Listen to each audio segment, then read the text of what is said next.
Full disclosure, we do not endorse piracy in this podcast. I endorse piracy.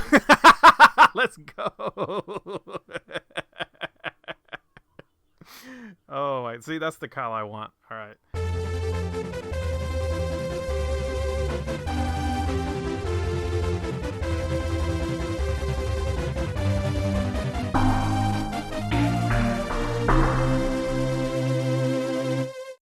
And then after that, I've got MagicCon, and I'm very much looking forward to that. MagicCon. Is that like MTG?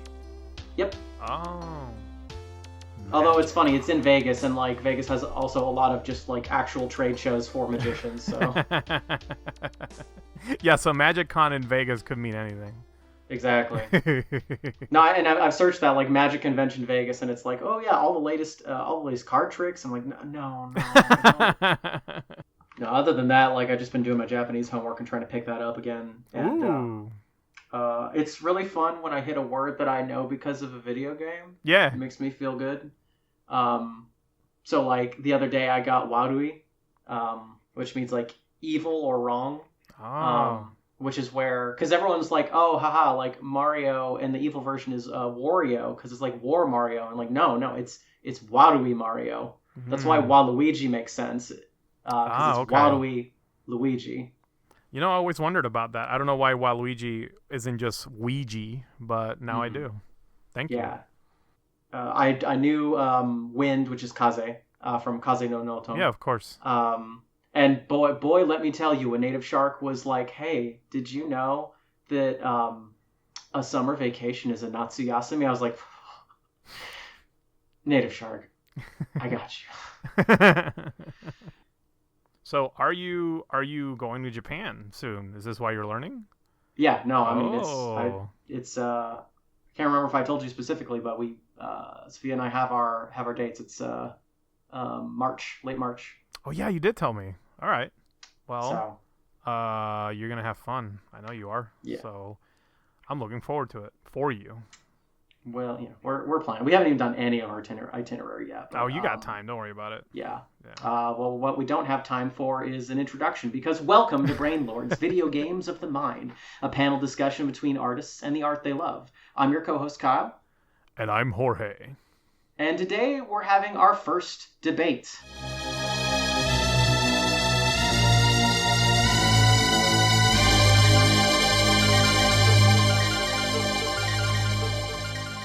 Ooh. Game collecting, preserving, or hoarding? It is here, Kyle. This is the debate. Yeah, no, when we can't do an episode on fighting games, we instead just fight each other. I don't even play that many fighting games, but like, I just appreciate them. But somehow every single episode. Anyways, that's neither here nor there. But yeah, no, we were discussing this topic, and yes, you wanted to turn it into more of a debate, probably because we can't have the same opinion on everything all the time. I mean, I did. I believe we first kind of started talking about this, like casually, and then we talk about video game collecting a lot, and usually not in a positive light. And I kind of thought it would make an interesting episode topic. But it wasn't, for me, it wasn't enough for us to just, pardon the term, just circle jerk about like what we agree or disagree with. I think it would be more interesting if we kind of steelman things that we don't necessarily agree with, and conversely, like argue things that we agree with. Yeah. I put it to you, even though you weren't as familiar with the reference, but there's an episode of Star Trek: The Next Generation where Riker has to argue against one of his the humanity of one of his crewmates, even though he's a near and dear friend to him. So, the point is to stick to the position you've picked as hard as you reasonably can, and that way hopefully we have something to kind of back and forth on. And obviously, like there are points for and against absolutely the topic of video game collecting that I agree on, so I'm just going to be highlighting the ones that are good. And let's back up a bit and get to that. So, what side are you representing, Jorge? So I am representing the side of accessibility in video game collecting. Accessibility. So, Now, Hold on. what does that mean? I will tell you. I am basically going to argue against the current state of video game collecting. Okay, good. I was a little worried there because I'm like, well... Yeah, sorry. I I did kind of I'm trying to be careful not to completely give away like my position on these things, so I apologize for that. But yes, what I'm arguing against is what I believe is the current state of video game collecting, which we'll get into. Yeah, and conversely, I'll be arguing a little bit more on the community, and maybe a little less toxic aspects of the current state of video game collecting. Well, I'm so looking yeah, forward to this. Yes. We have a number of talking points that we'll argue on behalf of the more positive or negative aspects of video game collecting. So why don't we get to our first topic, which is what is the current state of video game collecting? Oh, before we start, yes, Kyle, yes. What is the format? We are going to go through each point and give our brief opening statements. Do we have a time limit on that, or can we just like make it brief, basically? Yeah, I mean, just try to since we've never done this before, let's just try to go with the flow of try to stick to around the same amount of time. Okay. As the other person does, and we'll just go with that and stick with kind of our normal length for talking points, so it should be fine. Okay, and then after that, we kind of go back and forth on what our thoughts are and what our positions are on this debate. Mm-hmm. Anyway, and then afterwards, I'll decide who's the victor. Oh, okay. I didn't know that part was gonna happen. No, I know I've already won, so you can do whatever you want. I see. Yeah. Listen, I'm going to go full Pet Shop on this. I'm going to start spamming icicles at you. Pet Shop. That's one of my favorite stands, by the way. Oh, so I thought you were going to say characters in that game. I'm like, that's not a very nice thing to say. No, it is a cool stand, though. But yeah, okay. Let's go. Yes, how do you want to determine who goes first in discussing what the current state of video game collecting is? We will do the traditional coin flip. Okay. Which I'm just going to Google. I was going to say, yeah, go ahead and do that, because I have like at least 6 coins in my vicinity. Are you saying you can coin flip? They're going to be really, really loud if I flip them, so... Oh, okay. Call it. Heads or tails? Tails. It looks like I go first. Okay. All right, well, so go ahead then. What is the first topic, Kyle? Again, it is what is the current state of video game collecting? All right. The current state of video game collecting. Imagine you just dusted off your old PS2. You want to get back into your favorite series, Silent Hill. You start tracking down copies of 2, 3, and 4, your favorites. Games that have yet to be ported or made available on any other platform. You look online and realize that each game will run you about $150 to $200 on average. Well, you don't have to imagine for very long. This is literally the story of my friend Ryan trying to get back into retro gaming. I remember when he first told me he wanted to get back into Silent Hill again, and I didn't have the heart to tell him anything other than good luck, buddy. In another occasion, I had to talk down a different friend from panic buying a copy of Persona 3 Reload because he was afraid that if he missed out on the game now, it would go out of stock and balloon in price. In his exact words, I definitely don't trust Persona 3 to still be in stock and cheaper. What is going on? Anytime people ask me about starting a video game collection or even just buying their favorite games, it is very difficult to encourage them to do anything other than save their hard-earned money. The current state of game collecting is one of inaccessibility, fear of missing out, and panic buying. An environment fostered by a seller's market that is completely okay with exploiting whatever emotional attachment you have to your favorite video games for profit. Powerful opening statement. Yep, there you go. So I guess I'll just get straight into retorting with my opening statement. Since the pandemic, our view on what buying and selling has been irrevocably twisted. Video game collecting is in a massive state of recovery. Post-lockdown, games are finally stabilizing in price. We recently had the bubble burst on WATA and grading. Games were being artificially ballooned in price, and many games now that were trying to be sold for hundreds of thousands of dollars are hardly selling for tens of thousands of dollars. This represents a loss on some investors of up to 97% in artificially inflated video games. But this bubble, again, has burst, and video games are getting to be, while still in high demand, in a reasonable price. The interest for video game collecting is higher than ever. There's dozens and dozens and dozens of YouTube channels discussing how to go about it, comparing and showing off different collections, explaining the history of video games. And there are more cons and trade shows and things for retro games more than ever. You just said yourself, you're going to Portland Retro Gaming Expo, and I mean, we just had, what was it, Southern Fried Retro Game Expo? There's more reason to go in person and meet with people, despite an ever declining retail market. There's also more aftermarket and repair parts.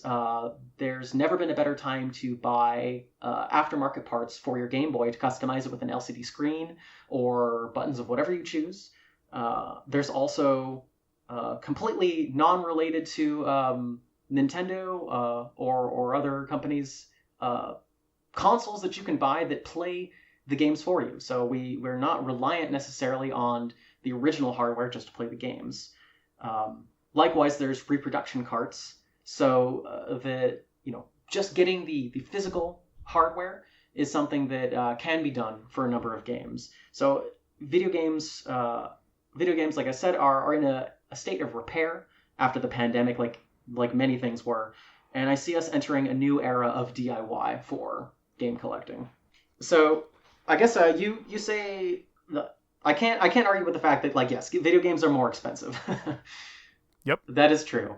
And the fact of the matter is, after 2020, everything is just more expensive. And I'm not going to argue with the fact that a bunch of people in their 30s and 40s have expendable income and nostalgia and are buying off of that. But yeah. Okay, what point? I mean, what do you want to argue? I think I can tell you how I feel about your opening statement. It sucks. Yeah, no, I'm kidding. It's wake up Hadoken of a. No, I mean, I guess what I'm gathering from your statement is that we were experiencing a I'm not going to call it a crisis. It's not that severe, but we were experiencing an interesting time when COVID came around, where universally we saw the prices of all games balloon in price. Now, you could say that this is in part the massive number of people that were looking for indoor activities to get into in a time where we just couldn't do anything outside. Or you could argue that this was part of a rather dangerous practice of consumerist panic buying that took place in COVID in more ways than one, not just in gaming, but in general.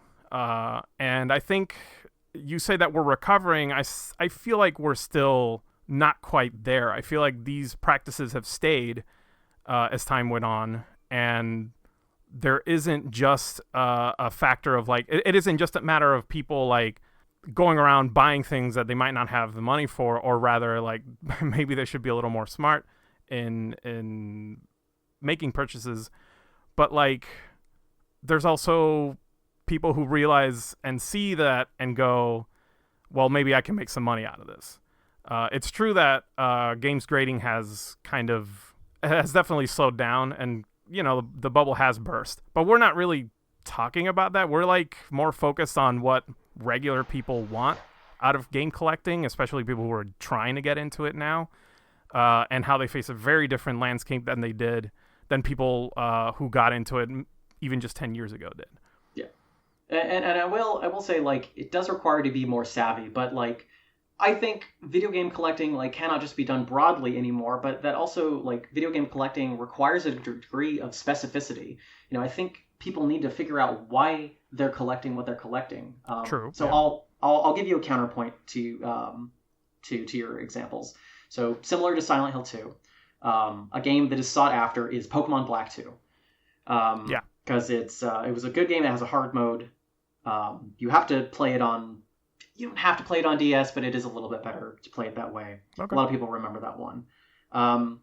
Yes, Pokemon Black 2 cartridge is in the 150 range. I didn't even know that. Yeah. Oh yeah. Because it's the only one with a hard mode. A sequel to a mainline game, probably more expensive than the original. All right. Wow. Mm-hmm. And I want to say it sold at least 10 to 12 million copies. That's Pokemon Black 2. Yeah, it has to be Black 2 it's not a rare game. What do you think No. causes this price increase? Well, first let me go finish my Sure, okay. my statement. So you're right. Like, it's hard for someone who played Pokemon Black 2 to pick that up again for their Nintendo DS. That does suck. However, what is it that person even wants? Is it to just play the game? Well, it is an RPG. Like, you don't really need that touchscreen that badly if you just want to play the game. Emulation is quite good for that. Even flashcards, action replays and things like that are not hard to come by. Guides for them are not too complicated to do. Do you just want the box on your shelf? Then the Japanese box, which rules, by the way, is super cool, $31. Do you just want to play the game in English? The PAL version is closer to $60. So I do feel like there's, for collectors, like, yeah, something from your childhood is in demand and you can't get it anymore. But what do you actually want out of that? Because there is accessibility. I think people are just broadly upset that they can't just buy an uncommon thing from their childhood. Yeah, that's true. But why can't you? What's the... Okay, so I'm Pokemon Black 2 is my favorite game. And I sold my copy years ago because I didn't have money and I needed to make ends meet. What do? I sold it. And okay, well, I'll just buy it again. It's just a game. I look again, suddenly this game is now in the 3 digits. And I'm like, well, crap, what am I supposed to do? And, sure, you mentioned emulation, but that's not even in my argument. So, like, if you don't want to resort to that, if you want to, like, figure out a way to engage with the media legitimately, then you kind of have no option. You kind of are just left with, like a decision. Well, do I spend hard-earned money on this, or do I just give up and move on, forget it? Because I think at the end of the day, all people want is to just play the game, right? Yeah. However, now, because you want to engage with the media, you are a direct competitor of people who are trying to make money. This is no longer a hobby; it's now a hustle. Yeah, it's an investment for a lot of people. It's an investment, but also, what avenue do you have other than illicit means? So. Yeah. And to be fair, with something like Pokemon Black, like, there's no way to give Nintendo or the Pokemon company your money for Pokemon Black 2. So, like, there is a bit of reckoning you have to do with the fact that, like, yeah, you want to maybe go a little bit more legit, maybe more above the board than emulation. And emulation sometimes is asking a lot, especially for people who aren't, who maybe just want to play Pokemon Black 2. But you can't do it legitimately. Like, it has to be aftermarket. It has to be aftermarket. So you're kind of like, what do you do? Do you spend the $150 on a cart? In this case, like, if this was a person I knew, like a personal friend of mine, instead of trying to let them get into it, I would talk them out of it. Quite honestly, I'd be like, you don't need that. You work too hard to have to pay somebody who's, like, profiting off of your fear of missing out or your need for peace of mind to just own a thing. Like, it's just not worth it. It's just not. So, like, I guess what I'm trying to argue here is that there are a lot of obstacles in what essentially is just, like, entertainment, like just being able to have access to these things that mean a lot to you. Would you like to move on to our next point, or sure, we can move on to the next point. Yeah, I think this one is somewhat related to our next point. Is how has the game collecting scene changed in the last 20 years? All right. Do you want to start with this, or? Should we alternate? Oh, I guess yeah, Or sure. I started last time. You can start this time. all right, let me just look at what I'm saying so I don't sound silly. What do you mean? This is like completely off the cuff. This is like Oh yeah, I haven't done any homework we're the whatsoever. brain lords, bro. Like, come on. No, I just go, I record my voice without thinking about it, or doing any sort of preparation because I have opinions about video games. And this is my God-given right. Yeah. All right, let me open. compared to the early 2000s, we have so much more data. We can compare prices to games and know if you're actually getting a good deal or not. There is more history and more reason to catalog that history. Games are treated as something to value. They're not just sort of something to fill bins with at a flea market. They're not just something to buy to have a cool coaster. There's something people actually revere in some regard. We know now more than ever that physical media is more important. There's more documentaries being made on games and how they were made, and I think the retro game collecting is giving people a reason to sort of engage with its history. There are more and more legacy collections and ports and other types of games than ever before.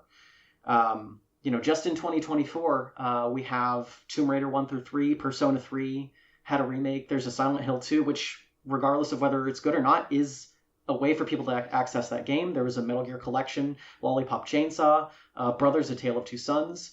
Night Dive Studio is doing amazing work with bringing things like Dark Forces back, Shadow X Sonic Generations. So we are getting sort of a new wave of remaking games more than ever before. So there is a degree of sort of reverence for the past.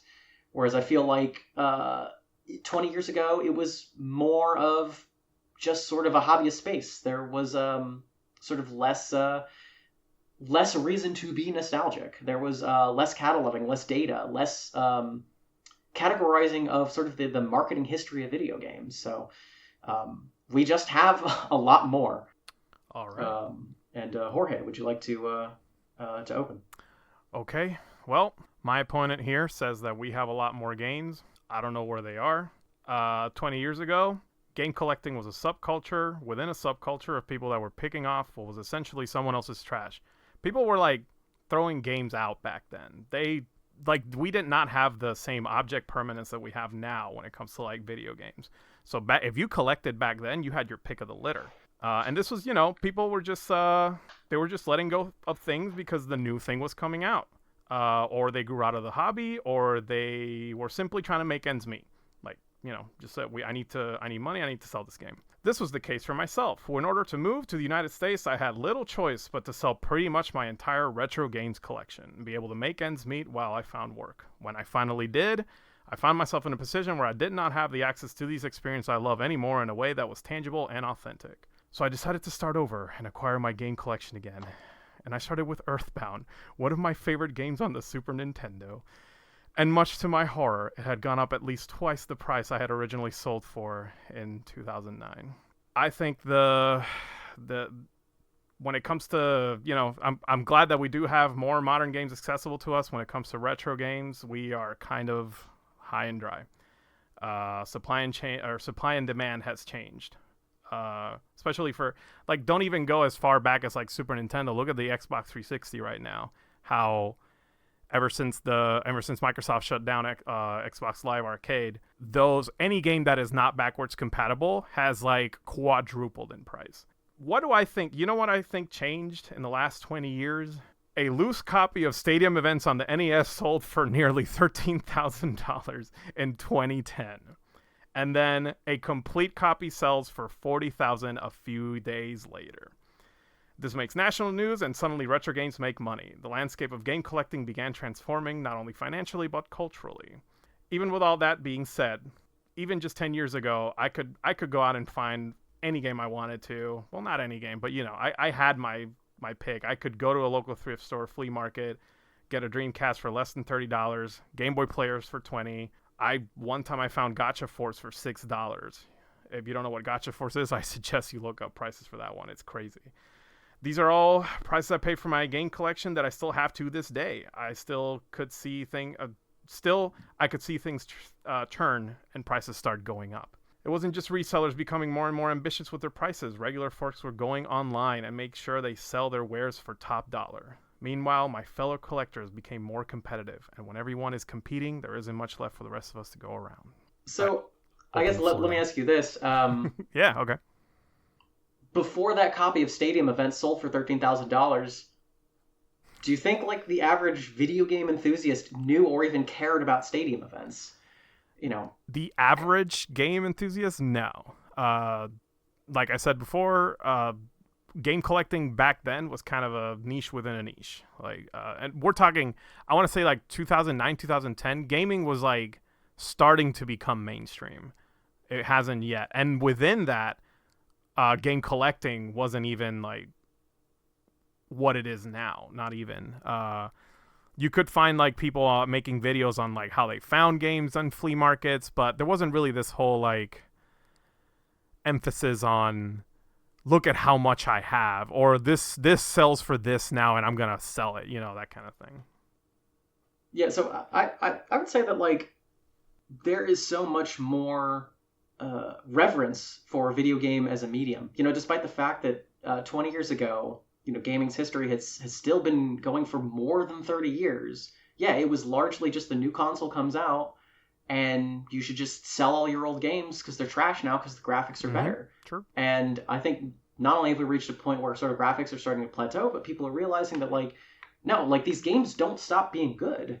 And so True. if I want to play them, I should hold on to them because they don't stop being fun just because there's a new console generation. So we've sort of stopped treating it as much as as just pure consumerist like entertainment. It's grown to be more of an art form with an actual history, and I think because of that, it does create a demand. That there's going to be rare games, but I mean, think of it. Just this year, we had the was it the Nintendo not Stadium Events, but the Nintendo World Championship, yeah, World Championship Switch edition.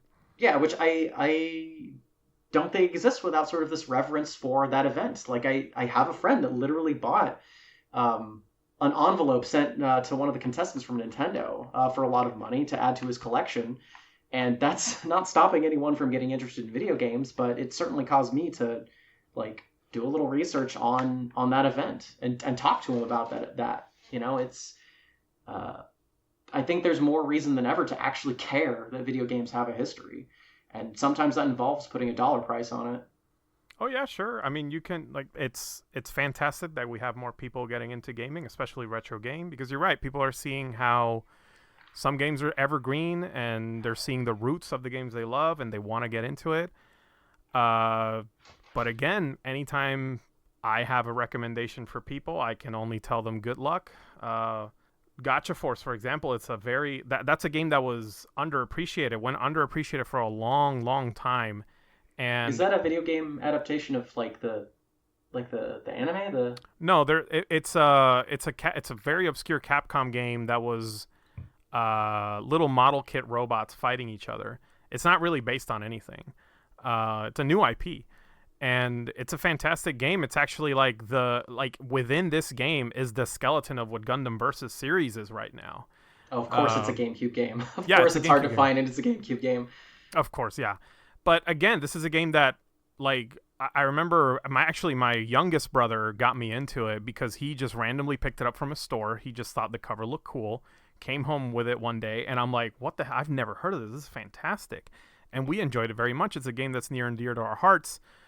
Lord help me if I did not have this game. I would not have any access to it. I don't even want to tell you how much it goes for right now. And I don't think it's particularly for any reason other than there's just this cultural idea that I must own this thing. So therefore people buy up supply, hoard it. They don't circulate it. They're not actually sharing these experiences with others. They want to keep them for themselves.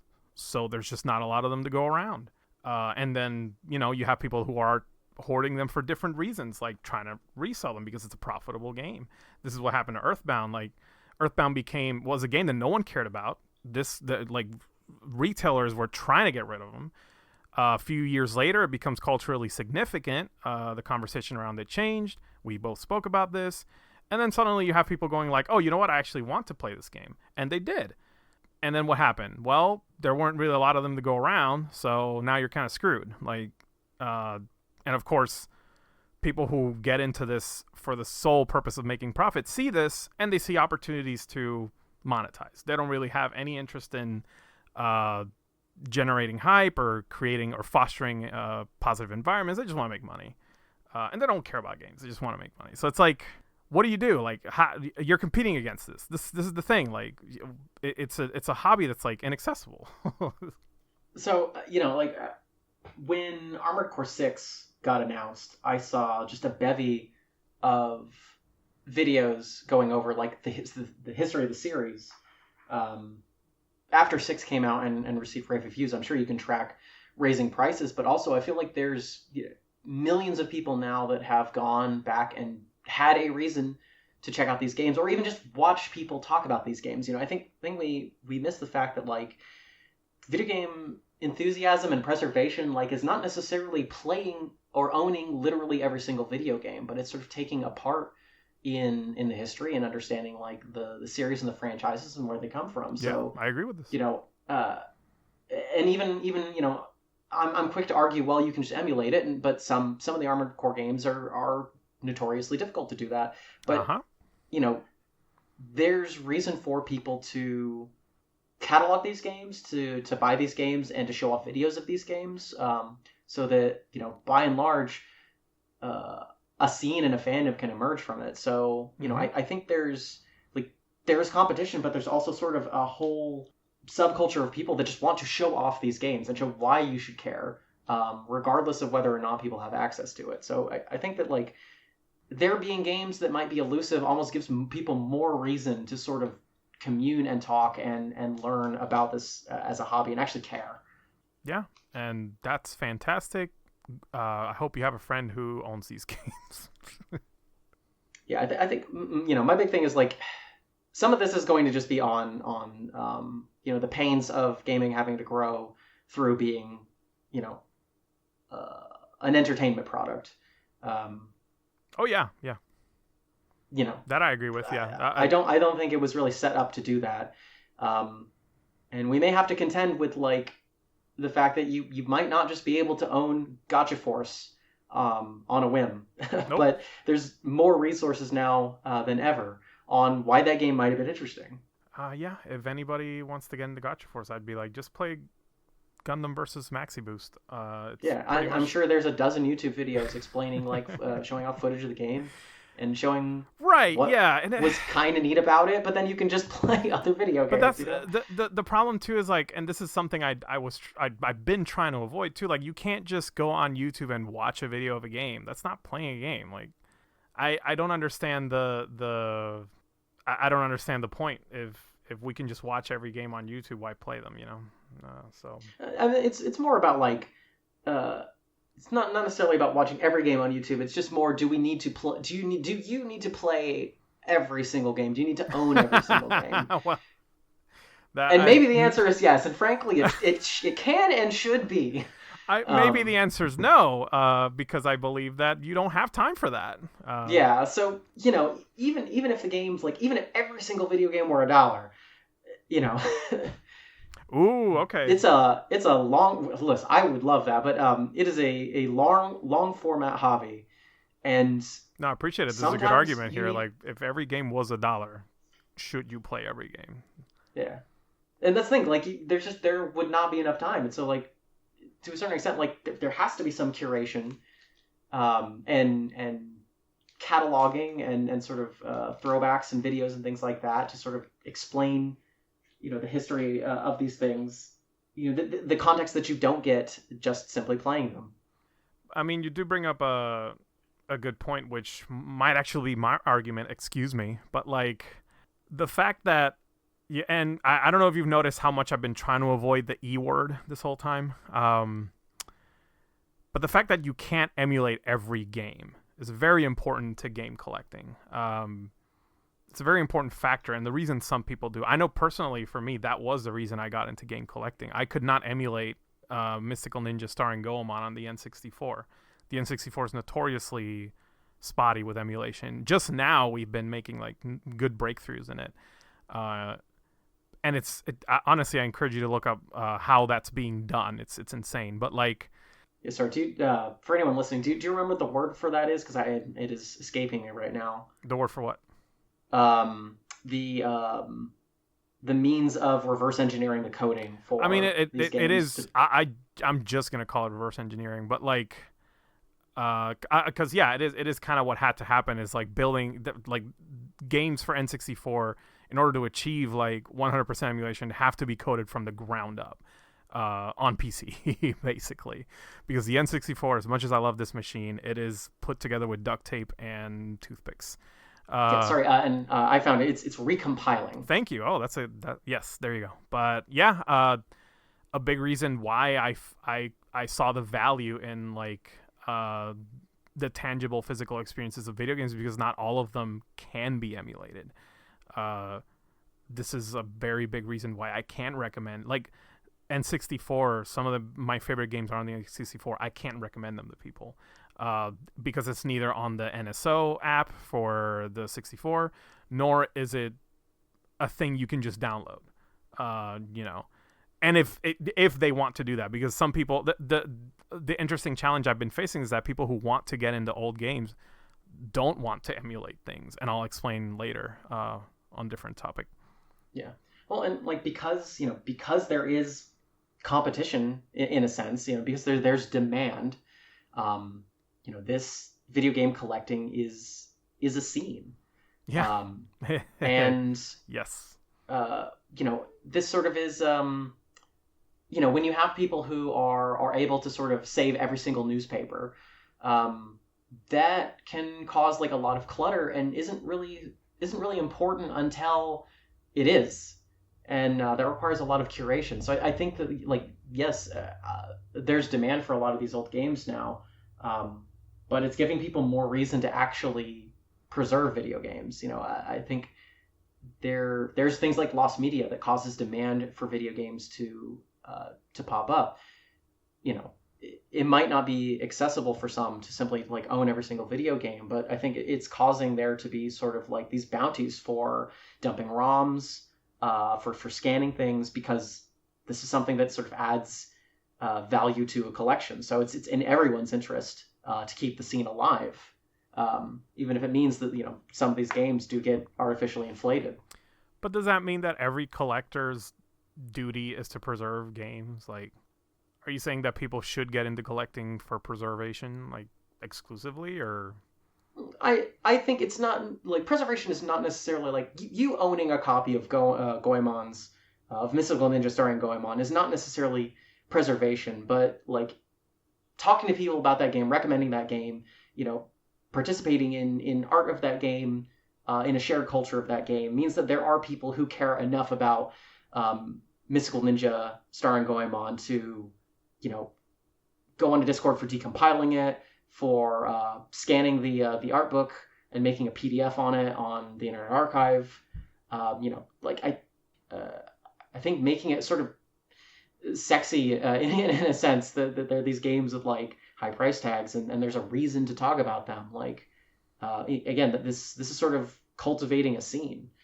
Yeah, it's giving people sort of a reason to be invested. No, I agree with that. But with every scene, there's gatekeeping, there's competition, there's status. All these things permeate, and we have to be careful not to create toxic environments. Definitely.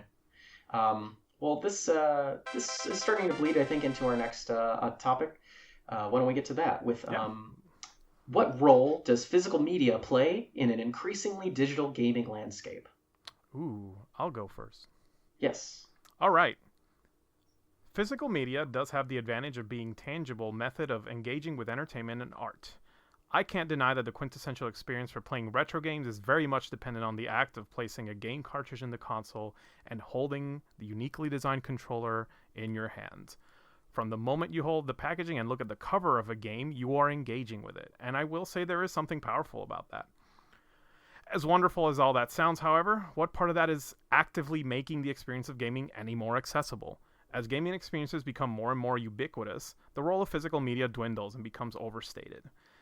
Let's say we had the option to play Cult of Saga, a non-backwards compatible Xbox 360 game on a modern platform with online functionality. How important then is actually owning the original disc in physical form? Given the option between a now $100 game that can't even be played on modern consoles and a much more affordable digital option with the ability to play with more people on a better performing system, what do you think the regular consumer is going to opt for most of the time? The role of physical media slowly shifts from providing a tangible experience to simply ensuring the consumer's peace of mind that you own a thing that the big scary corporation can't take away from you. So yeah, I think this is where some of our points might start bleeding together. It's just that you'll say something with pejorative, and I'll say it with praise. But let me begin. But yes, no. I think physical media is now more important than ever. It in a sense it is preservation. I think more and more people are becoming savvy to what things can be taken away from them. PS5, the PS5 Pro got announced, and it not having a disc for the base unit is seen as a bad value. People are understanding like what things can be taken away from them, and because of that, there's more demand for physical games than ever before. There's a monetary demand for lost media. People are wanting, like I said sort of earlier before, there's more incentive than ever to have these things, and because of that, there's more reason than ever to scan them, to catalog them, so that other people can enjoy them. And even if it's purely for selfish reasons, like it adds more value to your collection if more people actually know that it exists. So yeah, owning games physically, I think is a way to ensure that you have them. But I think also because of that, it's causing people to sort of have to engage with the history of owning these physical pieces of hardware. And through that, I think you get the ritual. And, just as people are sort of discovering with vinyl records, more and more there's rights issues that these things can just be sort of taken away from you. Whole digital libraries can be gone.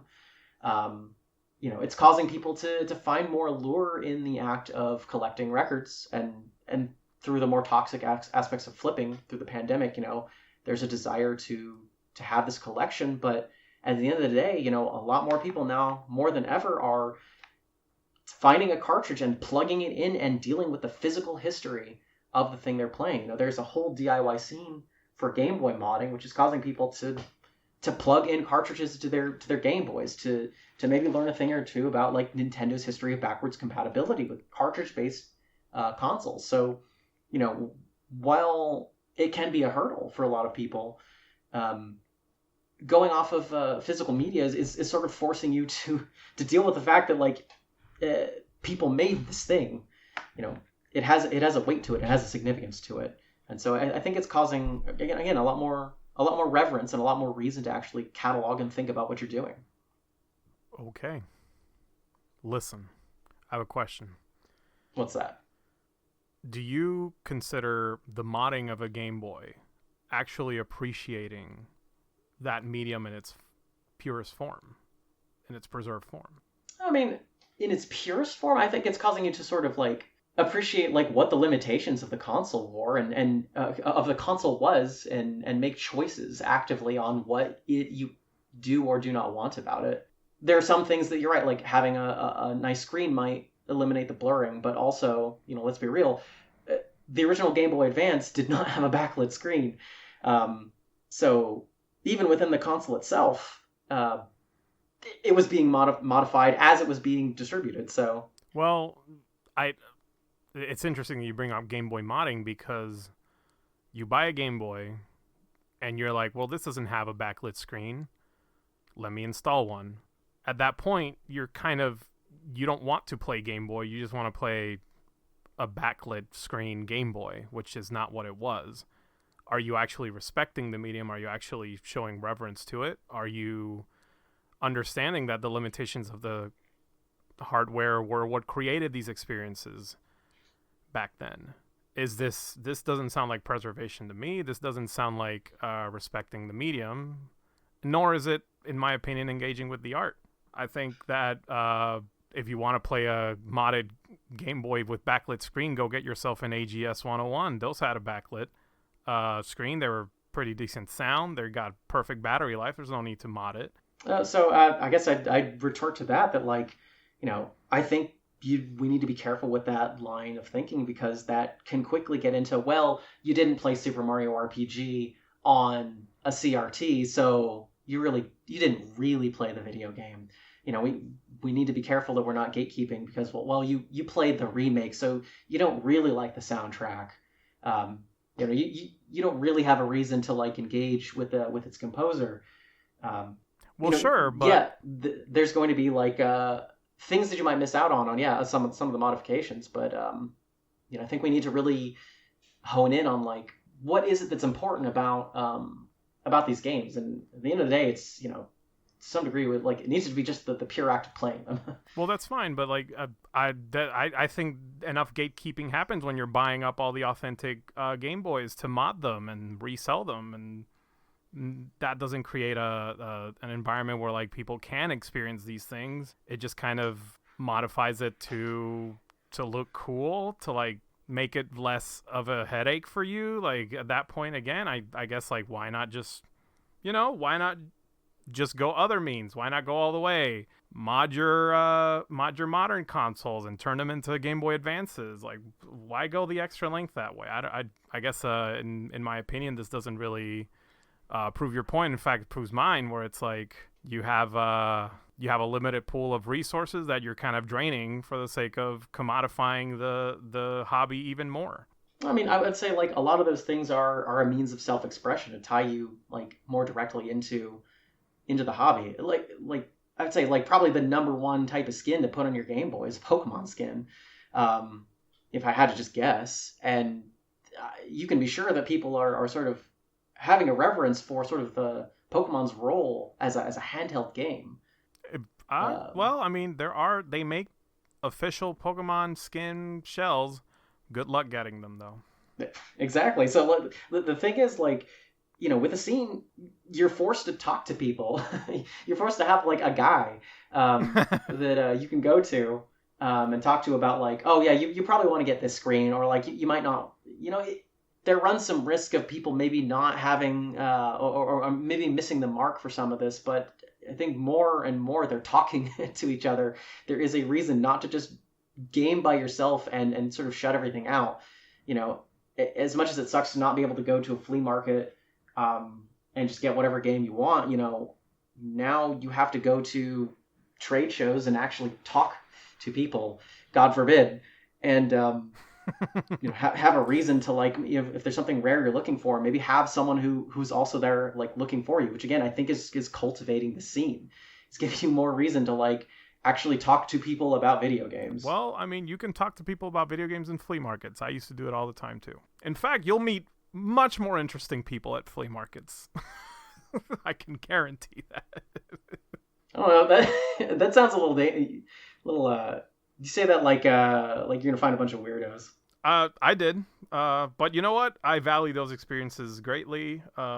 Going outside and seeing the world is something that gamers need to do. So, if you ask me, I think losing the ability to go outside and engage with the real world, it's cool that you can do that in conventions and trade shows and stuff, but I'd rather have a more authentic experience. No, unfortunately, with like the death of retail and things like flea markets sort of becoming more and more rare, it's difficult to do that. Yeah, it is difficult. Because at this point now, what you're doing is careful. You're making my points for me.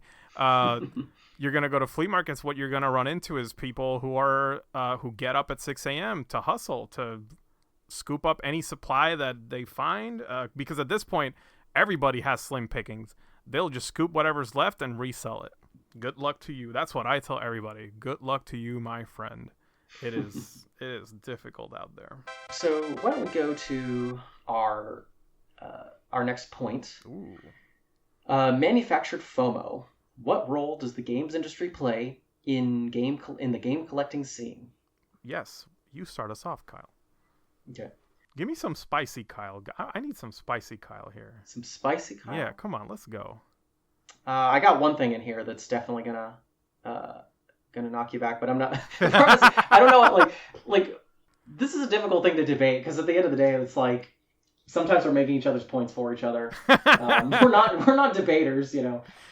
Listen, I've been pretty firm on my stances if you ask me personally, but let's go on. Okay.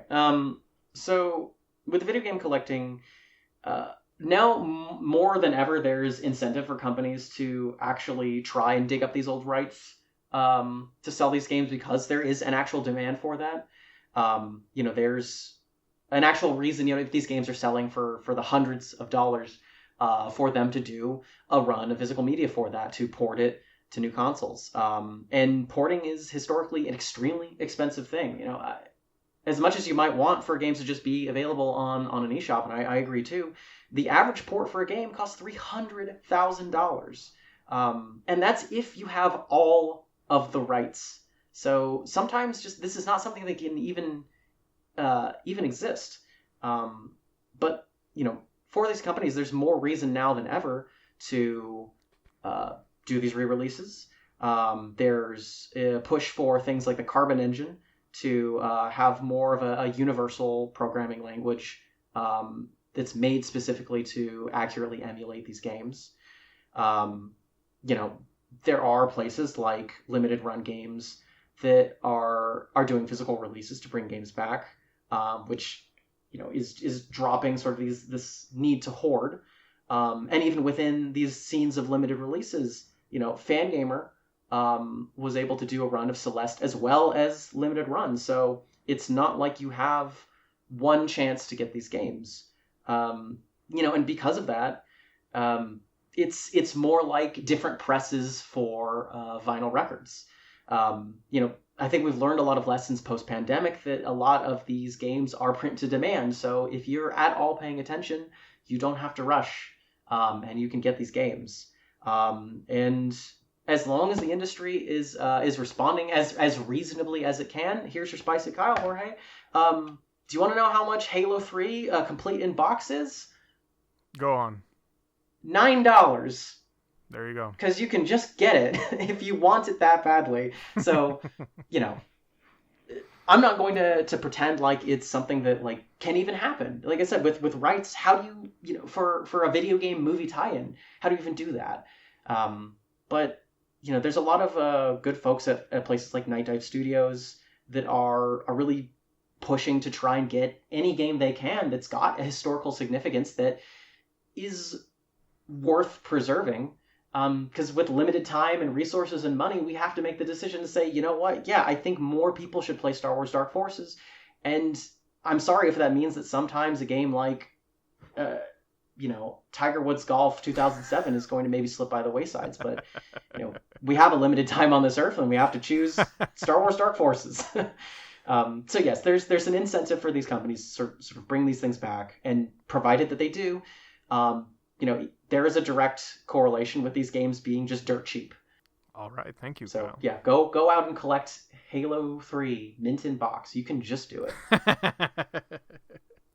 And you know what? You'll play that about as much as any other game on your shelf.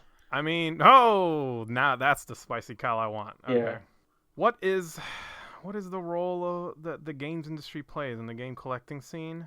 There's a role it should play, and then there's a role that it's actually playing.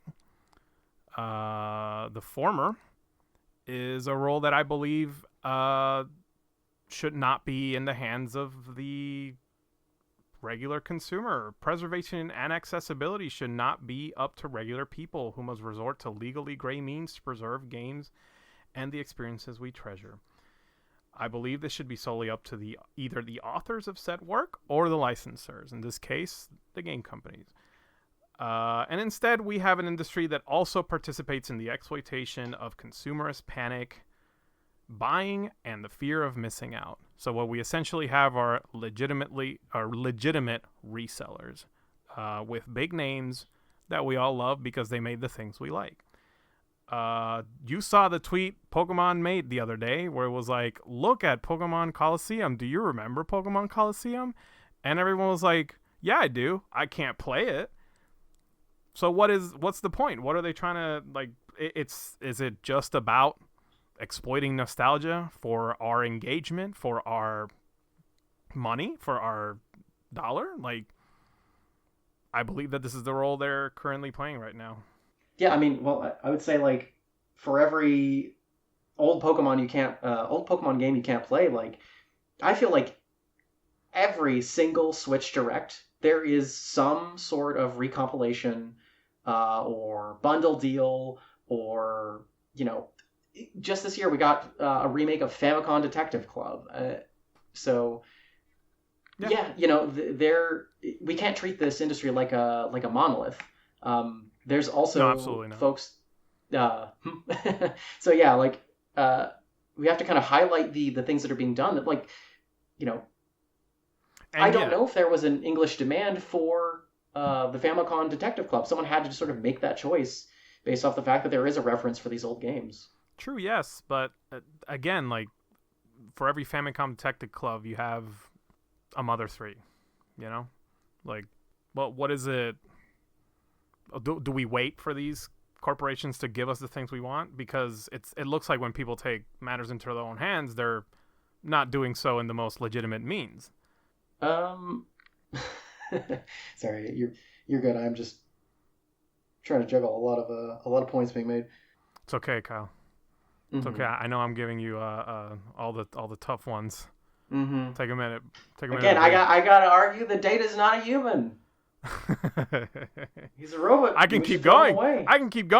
Okay, look, I will say this: like, what do you want Nintendo to do? Because they're not going to put out a game that they think is going to get them sued. They're not going to put.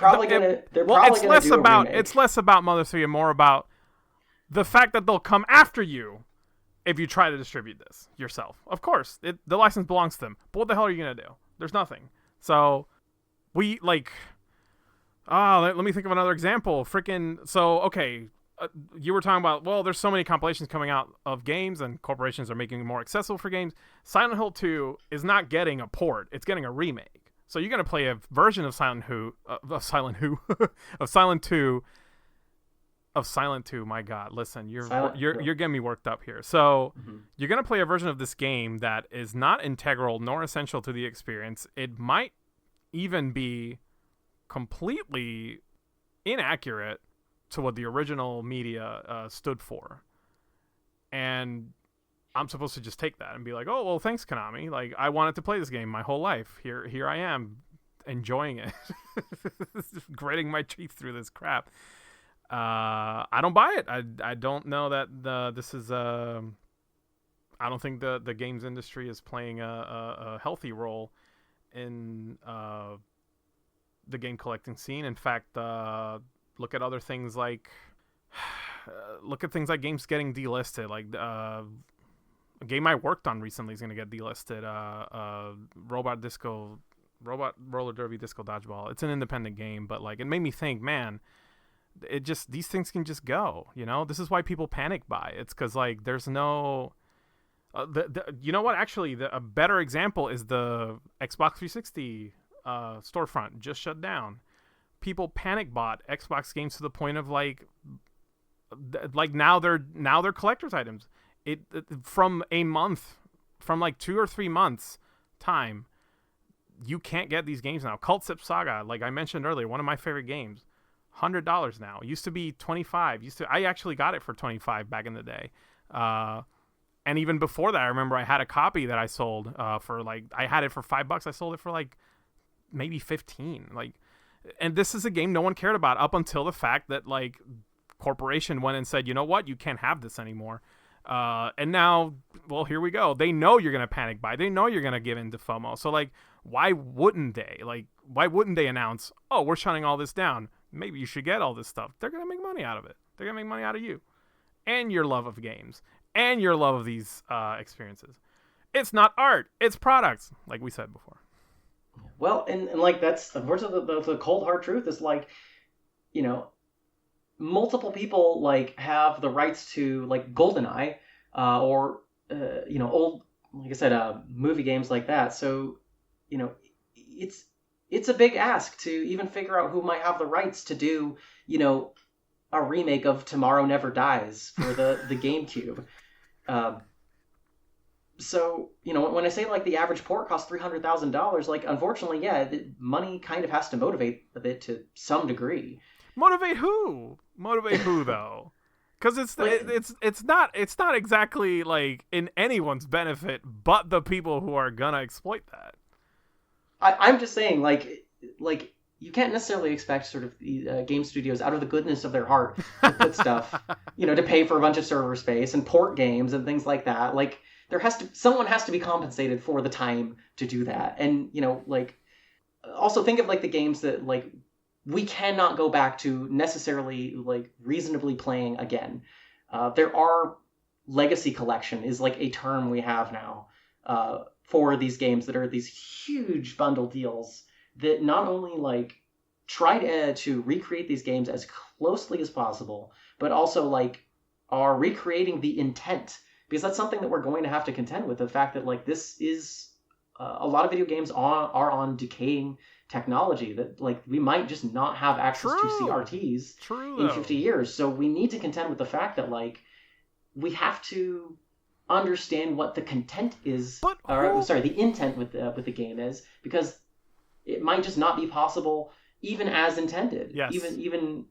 Even if we did everything we could to just, if there were just print runs of these old games, we might not be able to just even play them because you can't find the chords for them. So whose fault is that though? That's my thing. We don't make games for CRTs anymore though. So that's why it takes a lot of time, money, and effort to put these games out on sort of new hardware and sort of make them for a new generation. But when that happens, when there's demand, there's a lot of effort putting into recreating that. Is it always done perfectly? No, but I think that it's done way more now. We have way more collections because people are understanding that that's something that needs to be done. It's not just people, but like the reason that these ports that end up not being accurate experiences, like true to the original, is that these companies have no interest in working with the people who would know these things. Like, everything has to be done in closed doors. I mean, I think recently this has changed. I'll give you that. Yeah. Well, sorry. Go ahead. But like, there's not really any motive other than like, well, this might make us a couple bucks. Like you mentioned the average cost of like porting an old game to a new console before. And I guess it just comes down to like, well, can we make that back in a little bit on top of it? Again, where I feel that the roles should be reversed. Like, these are the license holders. Sure, I can't expect them to bear any fucking responsibility toward like, well, I guess we should preserve this. Unless like the authors that have participated in the original material were involved somehow. But at the end of the day, they're the only ones who can do it legally. So like, what gives? Like, you're kind of stuck in a position. I don't like this position either. I don't like having to wait for a big corporation to decide when I get to play something. But if you have to resort to legal means, that's all you have. And at the end of the day, like, yes, games are products. And they're products that are not exactly considered art by the people who make them, and when I say people who make them, I mean like the distributors, the licensors, not exactly the authors. I guess kind of back and forth a few times on that. Would you like to move on to our next topic? I would love to move on to our next topic. All right. Our next topic is: does game collecting enable preserving or price flipping? Ooh. Who goes first? Wait, who went last? I think you went first on the previous one. Okay, fine. If I'm not mistaken. I mean, if you want to first, I have no problem. I will try to go first. I will say I'm very impressed that you wrote down like actual statements. I just wrote down a lot of bullet points. Thank you. I will accept your defeat. Formal defeat I will accept right now. Wow. You heard it here, everybody. Um, anyways, uh, as far as game collecting, enabling, preserving, or price flipping, um, there, uh, when it comes to the collecting scene, there is no reason to hoard games. And by hoard games, I mean to sort of buy them off and close them away for the rest of the world. Um, you know, this is going to hit on a couple of topics I've made before.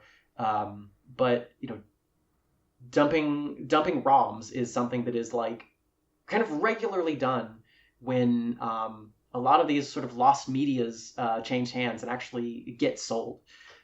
There's a lot of demand being placed on that, and I think collectors have all the more reason to share that information with everyone else, and actually preserve and catalog and um, you know show off what it is they're actually collecting.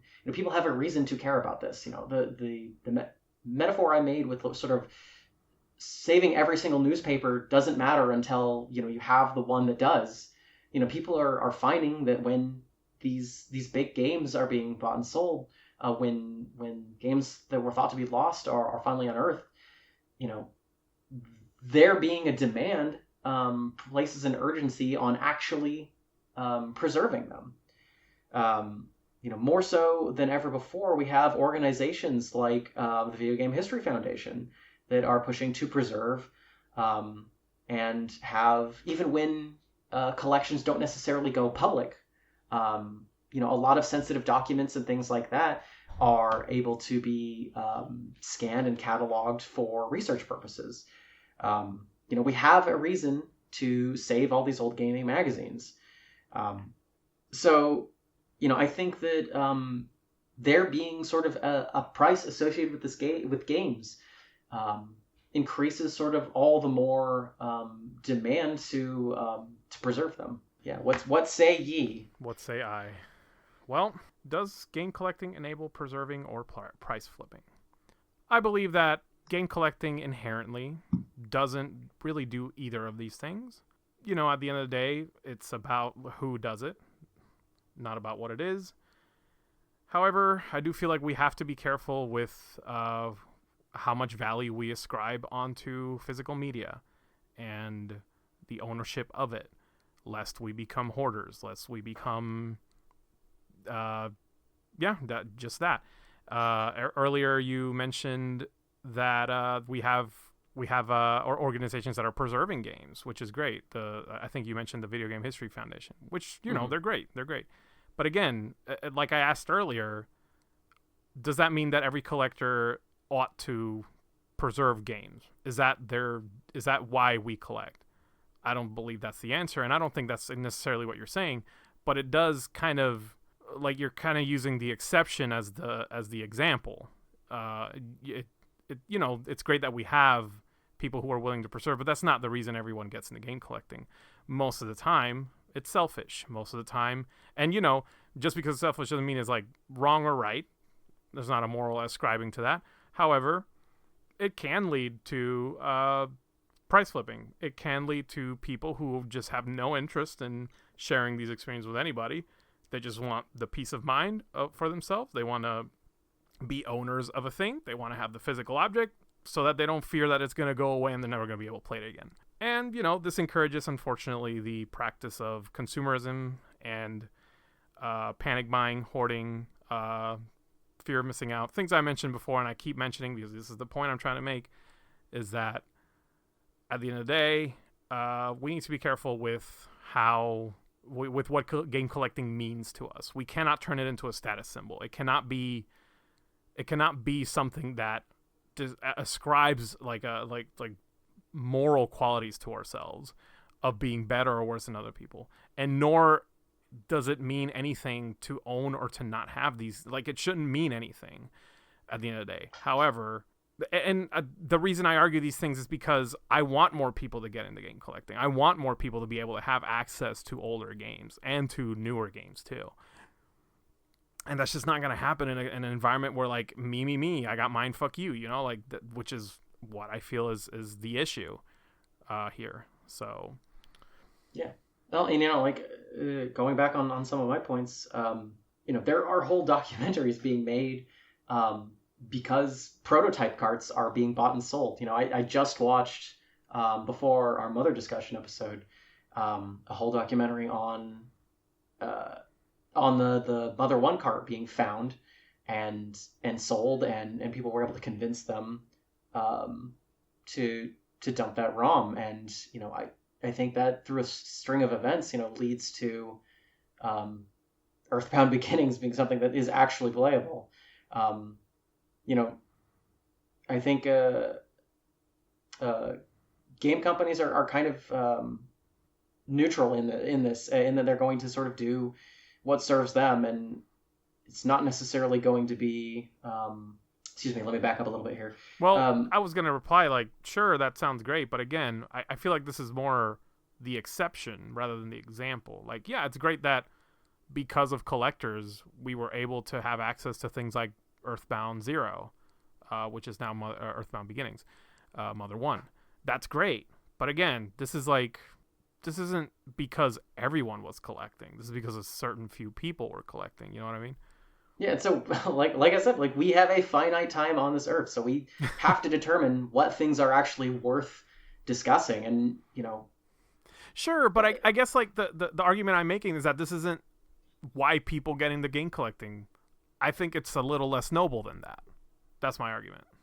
Yeah, I mean, and that's, I think, placing a lot of pressure on the individual to sort of be the arbiter of everything that they collect. Yeah.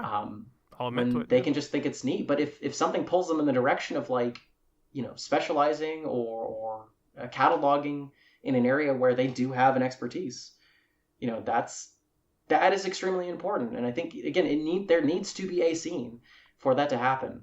And while video games are marketed the way they are, while their preservation and the difficulty sort of bringing technology forward presents itself, I think we're making do with what we have, and I think it's growing in a way that it never has before. There's real reverence in history, I think, now for the first time. So I feel like I've made my points there. I feel like so. Why don't we summarize sort of now that we've sort of gone back and forth and made our points over a number of topics? I guess, Jorge, what is it that ultimately you are trying to say? If you can summarize your argument in short. Would this be my closing statement, basically? Sure. Okay. What I'm trying to summarize is that so game collecting inherently is not a problematic thing in and of itself. I think at the end of the day, we as people need to practice responsible collecting ethics, responsible consuming ethics. At the end of the day, you can blame the big companies all you want. You can blame the resellers, the collectors all you want. I think we should exercise more responsible spending habits. We should be better with our money. We should be smarter with our time. And we should not give in to these things that make us that create a volatile market for games and make it less accessible for other people. This is what I'm trying to lead on. For as much as I can poo-poo on collectors and stuff, like, I think there is a bit of an onus on the consumer as well. I think you don't need Pokemon Black for $150. And you know what? You don't need Halo 3 for $9 either. Like, you do. You definitely do. But you don't. Like, it's... Jorge, Master Chief needs you. You can't leave the wagon. It's more of a matter of like, what do you want out of gaming, and is it worth your hard-earned time and money? Like, this should not be an environment that is solely led by your impulses and your bad financial decisions, because this creates an unhealthy environment all around. It's not just the fact that people are greedy. It's not just the fact that games are less accessible. It's the fact that people they feel like they need these things will go away and they need to own these things. And I don't think that's a very healthy mindset to have. I think it's better for people. And you know what? I'll give you this, Kyle. I think it's better to build community and to take with you what games truly mean when you think about them. Don't think of your favorite game and think, I don't own it. That's like the wrong way to think. And I will ascribe right or wrong here. Like, that is the wrong way to think about games. you can't think, well, I don't have this, therefore I am lesser. You know, not that you're literally thinking that, but rather that, like, if I don't have this, I'm less happy. Because these are the things that lead to volatile markets. These are the things that are creating spaces that are rife with exploitation. This creates basically it means that people will take advantage of you. These are things that you need to be careful with. And games should not be. Games should give us happiness. They should not make us angry. Yeah. Games should make us happy. You heard it here, folks. We're just talking about Silent Hill 2. No, games should not make us happy. Games should make us feel shitty. Right? Yeah. Anyway. And I think we're going to be making, different shades of the same argument here, but I'll try and just make my closing thoughts as well. Come on, give me your best shot. Yeah. I think as time goes on, we are going to have to contend with the fact that, we can't own everything. We can't play every game. And so I think, video game collecting is giving me sort of a lens for evaluating what it is I find interesting about video games as an art form, what I find fascinating about its hobby. And in doing research for this, I did find out things like just how expensive the Little Samson NES cartridge is. But in doing so, had I not heard of that cartridge being hard to come by, I wouldn't have looked into the studio's previous games, Kokoron or Nostalgia 1907. We need to contend with the fact that there will be some inaccessible parts to gaming, as long as it's sort of a finite, physical, tangible thing. And I think, we ought to contend with what it is that it means to us. And, like you said, Jorge, I think in video game collecting, it's very healthy to find a degree of specificity of what you actually want out of it. Sorry, I'm getting a little off topic here. I think we got to take the wins where we can get them. There's a lot of really cool games coming out, and more reason than ever to kind of go back and play them when they come out with a remaster, or when a remaster is available and a previous game isn't, to talk about what it was that the other did.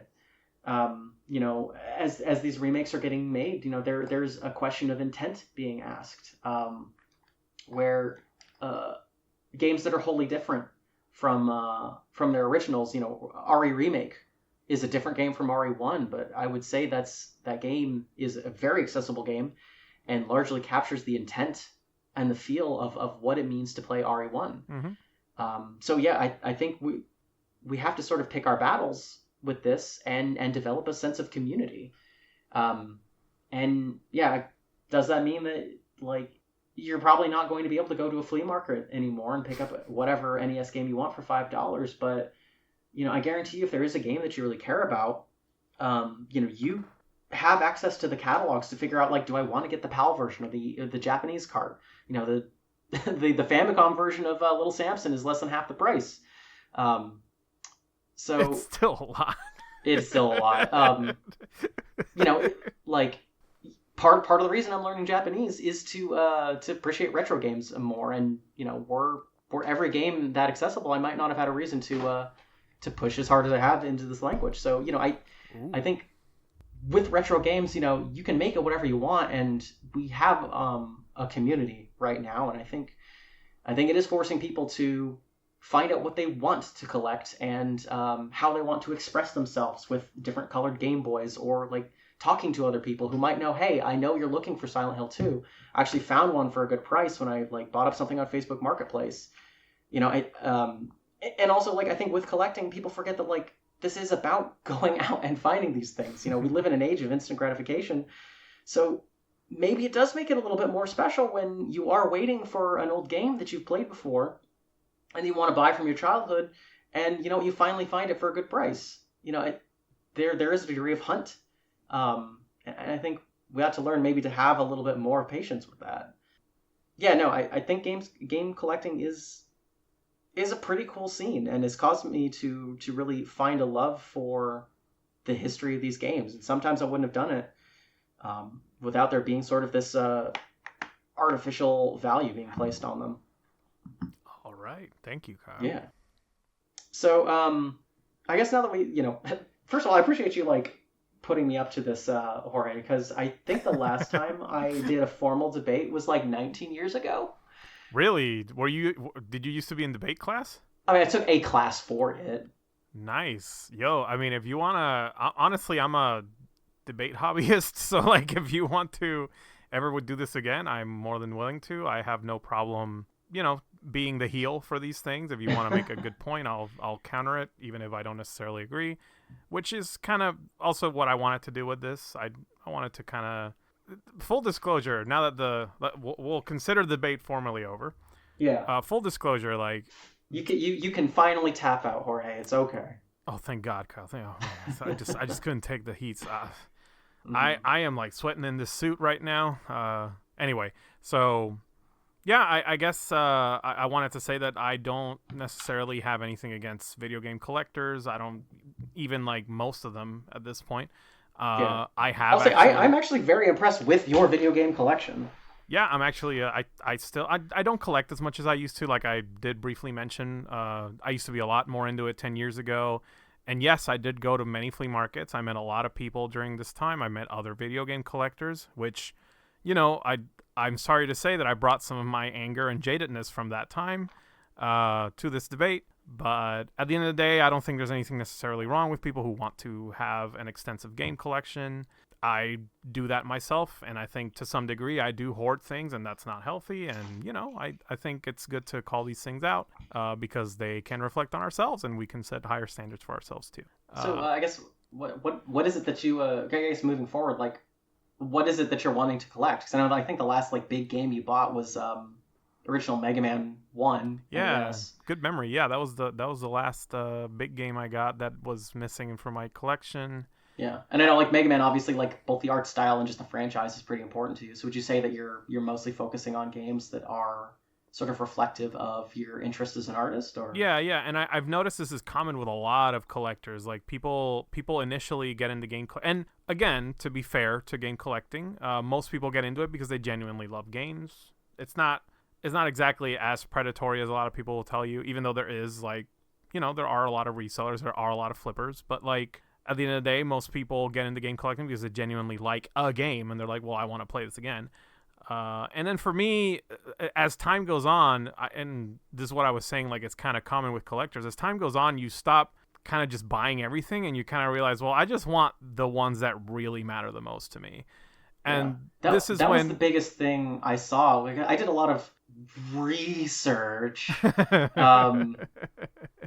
by like looking around on YouTube videos of like these game collectors. Yeah. And that was kind of the number one thing I saw, is basically like the most common sentiment was like videos from roughly like 1 to 2 years ago of people describing kind of this burnout from retail therapy, basically.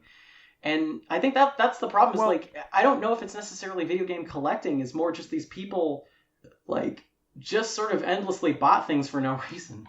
Well, and had to kind of contend with that. I think it's because, especially if you got around it like 10 years ago, 15 years ago, there was such a thrill of the hunt back then. Like waking up in the morning, knowing that you're going to find something, not even really like knowing what it is. You're just going to find something weird today. People miss that. They genuinely do. It's not the same anymore. So there is a lot of like chasing that high that'll never come back, and then realizing like, well, at this point I'm just wasting money and I should just sell the games I don't really want, that I just kind of picked up because I had that time, that I had that enjoyment, that what you call retail therapy. I think it's more of like that thrill of the hunt. But yeah, eventually you're like, you know what? I don't need this many copies of Sonic the Hedgehog. Like I can just have one. Yeah, I mean, I really like that one video you sent me of that games collector saying like, you know what, like find something that's like actually in your price range, that you don't know anything about, and just buy it. Don't like look at the back of the box, see if you might want to play it, and just check it out. Like he actually had an interest for playing games, or I feel like a lot of these collectors. Yeah, that was like this guy's more the kind of collector I am, where it's like, and again, like. To be fair to collectors, sometimes the reason you have as many games as you have is because you finally have an opportunity to try out all these weird things you never heard of. and that is a really good feeling. Like being able to discover something on the fly and spend just a couple dollars on it, to just experience it and try it out. And this guy kind of mentioned that too. Like, if you're gonna get into Pete Dorr, there you go.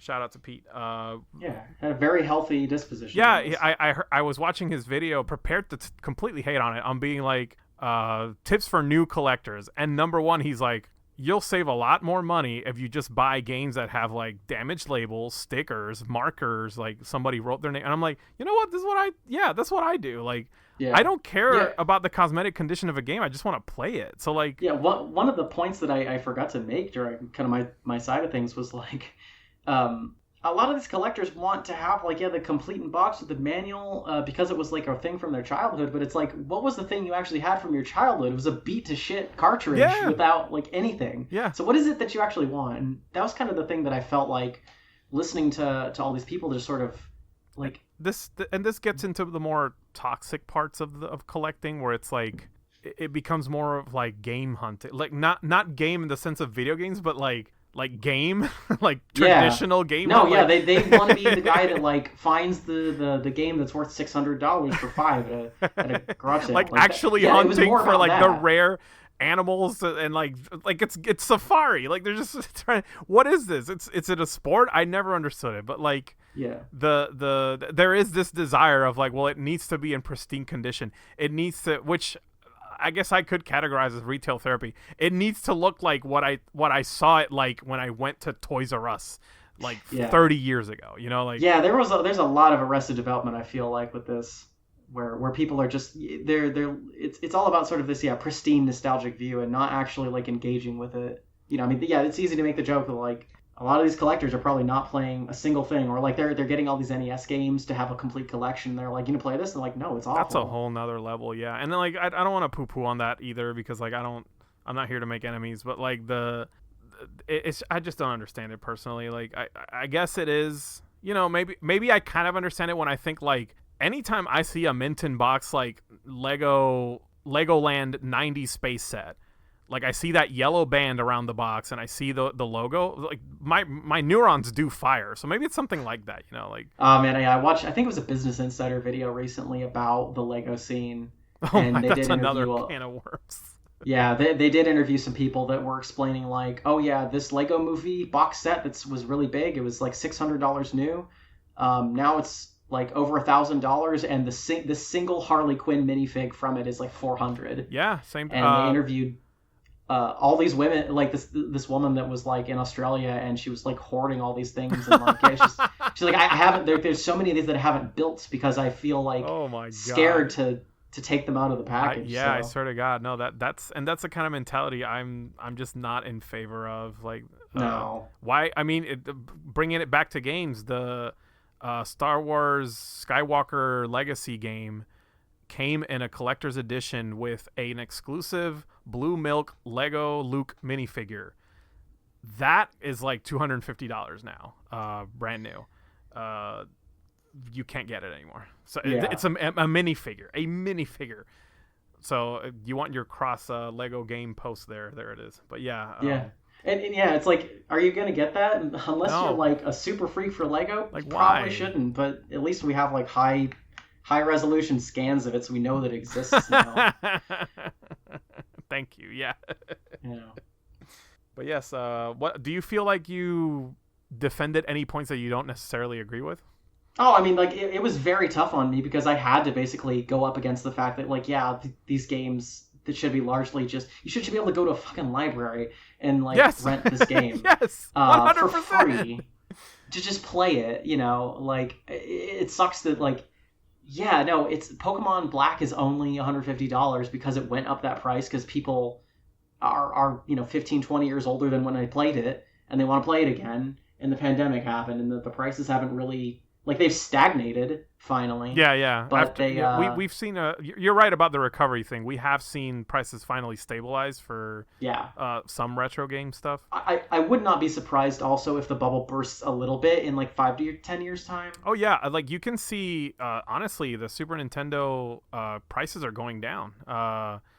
this is and again, this is an effect of like the people who grew up with the generation are getting old, and they're not exactly like the newer generation isn't exactly interested in this generation. So Yeah. there's a lot more supply than before. Or I'm not gonna say a lot more. I just mean like compared to 5 years ago, which or even 8 years ago, Super Nintendo was like big. And yeah, like I actually recently I got a copy of Breath of Fire 2 for like $60, which I thought would be impossible. It used to be $100 game. It prices eventually me and Margot were talking about this briefly. She mentioned like Elvis Presley memorabilia. Like eventually games generations are gonna hit that. Like Atari right now is kind of, the rare games are still rare and expensive, but that market is one that has really. If you want to find an ET, it's not hard. Yeah, no, and it won't be. And even the good games like the oh my god, I forgot the name because I'm just not an Atari kid, but like some of the combat games, yeah, like those are popular. Every kid played those, and they have fond memories of it. You can get that. You don't have to. Yeah.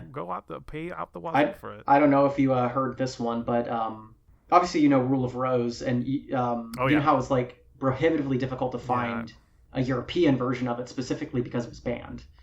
Oh wow! So it got like recalled or something? Yeah. So like it was kind of an AO type situation where it got recalled or banned. It's some degree of that. Like it was prohibitively difficult to buy or got pulled from stores. So European copies specifically are very expensive, like in the $600 range. Wow, and that's even more than here. Yeah. Yeah, and I think just like a couple of weeks ago, someone found a pallet of Rule of Roses in Italy. Oh my god. Minted in box basically, and so the price like overnight dropped by half. Yeah, time to destabilize. I love that shit. I love when that happens. But again, like it's like as much as it sucks, and I hate the fact that like a really cool game about weird gay horror girls it's just completely inaccessible to people. It's completely inaccessible, but like I wouldn't have known about it had I not heard that a bunch of Italians found Rule of Rose. So, well, I mean, knew about the game before, but you get the idea. Like, yeah. On the subject of like defending points that I don't necessarily agree with, I think it was really my challenge for this debate was to not bring up emulation. And you know what? To get into that mindset, I had to channel some of my friends who like are actually very staunchly against emulation. I had to not rely on it too heavily because even if you are super pro emulation, it can be a very big ask. Like it's not hard, it's not difficult to play Silent Hill 2 on PC. There's ways to download it pretty easily, but it takes a minute and it's a big ask sometimes. I mean, for some people, I still maintain that like if your choice is either pay, the 3-digit number for a PlayStation 2 game, or go to Reddit, type emulating PS2 game Reddit, and it's fine. Someone's gonna guide you. That there's plenty of resources for this right now. But I feel like some people genuinely feel like there's a moral wrong in pirating games. Like, and I don't necessarily understand it, but I'm not going to go like what I heard be called the vegan gamer and constantly be like, well, oh my god.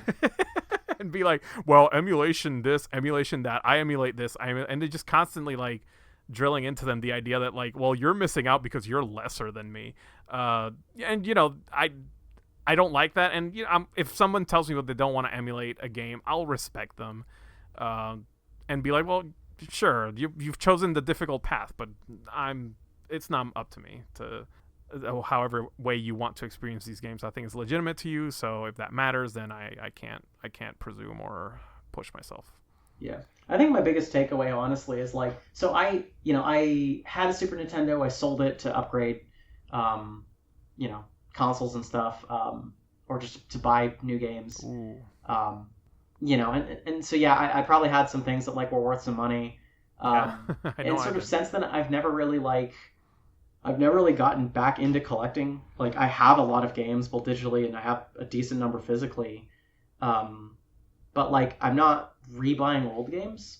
But as I make more figurines and do more like garage kits and stuff, I'm like making little shrines to the stuff I work on.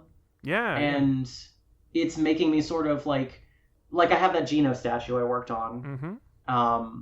And for Christmas, my brother got me a reproduction box of Legend of the Seven Stars, Mm-hmm. and I love that thing. And I could give two shits that it's not the real deal. But it's a kind of cool, like, yeah, you can just buy, like, popular games. You can just buy a reproduction box of it, and I might buy a reproduction card of it. There are games I definitely have repro carts of. Yeah. And like there's just no other way to get behind my my Windfish figurine right now, I have a Japanese box that's really beat up for the Game Boy Color version of Link's Awakening. It has such a good cover art. I know the one you're talking about. Yeah, and I'm pretty sure one of the few games I have that's older, that's a little bit harder to come by, is Mega Man Legends 2. Ooh. Although PS1 games are not typically that uncommon. Yeah, they're not uncommon, but like the Legends series has gotten pretty expensive. I think Legends 1 got cheaper over time. Yeah, let me see what Legends 2 is going for. But Legends, Legends 2 still, I want to say it's like $80 for a loose copy. If my memory serves me well. Oh my god. Yeah, I need to go in my closet and double check that I actually have it, because it's like $100. Yeah, okay, so it went up. Yeah, I know Legends 1 kind of went down because, again, that was a greatest hits. There's plenty of copies out there. Mm-hmm. The one that's impossible to get now is Adventures of Trombone. Adventures of Trombone, which I have. Because everyone wants to play that. No, wait, actually, did that have a demo on it? That had a demo for Legends 2. Yes, that had a demo for. Legends 2. Okay. Damn, I was gonna make like, everyone wants to play Zone of the Enders 2, but no, Zone of the Enders 2 is what had the. Yeah, and remember when you'd buy games for just the demos? Yes, I remember. Actually, that's how what game was it that had a demo and I just had it for that? Oh, Zone of the Enders. I actually got Zone of the Enders because it had a Metal Gear Solid 2. MGS 2. Yeah. It had a Metal Gear Solid 2 demo, and I remember, like, I was genuinely interested in Zone of the Enders, but at the end of the day, I ended up loving that game, like, way more than I thought I would. Yeah, and I remember Brave Fencer Musashi had a demo for Final Fantasy VIII, which I played over and over. I remember that. But yeah, I remember. And Misadventures of Trombone is another game I want people to play and I want people to experience because it's such a unique, like, especially for Capcom history, it's such a unique title, even as a spin-off of Mega Man. Like, it's a fantastic game. And it's one of the most inaccessible ones right now because it was so limited in quantity. I remember I got lucky with that one. I actually didn't find that in a yard sale. That's one of the few games I kept from my original collection. I found that back when GameStop was liquidating PS1 games. It was like $11, and I have held onto it since. I'm glad I did. Nice. But see, this is the kind of shit I'm talking about. Like this is a hoarding habit. I'm like afraid of losing this. I get anxiety finding out that a game I have is rare because it's like, oh my god, what if I lose I kind of don't like the fact that Mega Man Legends 2 is expensive. No, because like I have to think on whether or not it's actually in my closet. Yes, you start. Oh my god, do I have it? This happened to me with Spirit Tracks on DS, the Legend of Zelda spinoff. You gotta be shitting me. Is that expensive? I sold mine because I'm like, well, Margot told me it's not that great, so I'm just not gonna play it. I sold it. It's expensive now. It's like $80 to $100. It's okay. I know. It's not even the best DS Zelda game. I know. It just happened. Number one, it's like kind of a Pokemon effect where it's like, number one, it's a very recognizable game. Number two, there weren't a lot of it because not a lot of people played it when it came out. So there's a small supply of them.